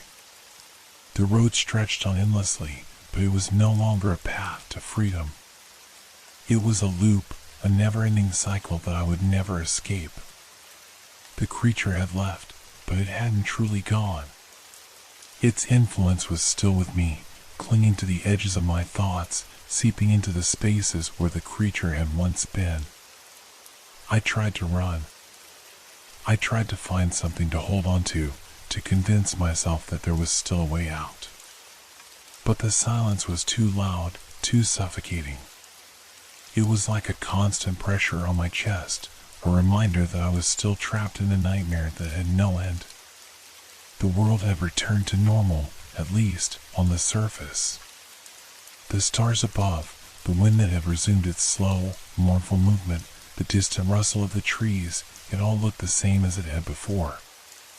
But I knew better now. I knew that nothing could ever be the same again. I couldn't escape. I couldn't outrun the truth. I had been marked, branded by the creature's presence, and now its whispers would follow me forever. They would never stop, never fade. As long as I had thoughts to think, they would be there, just beyond the edge of my awareness, waiting. And so I walked on, alone, knowing that no matter where I went, no matter how far I ran, I would never truly be free. The creature had taken everything from me, my friends, my sanity, my peace. And it had left me with only this, an endless, hollow silence, filled with the knowledge that I would carry its presence with me until the end. And as the darkness closed in once more, I realized the true horror of it all. I would never be alone again.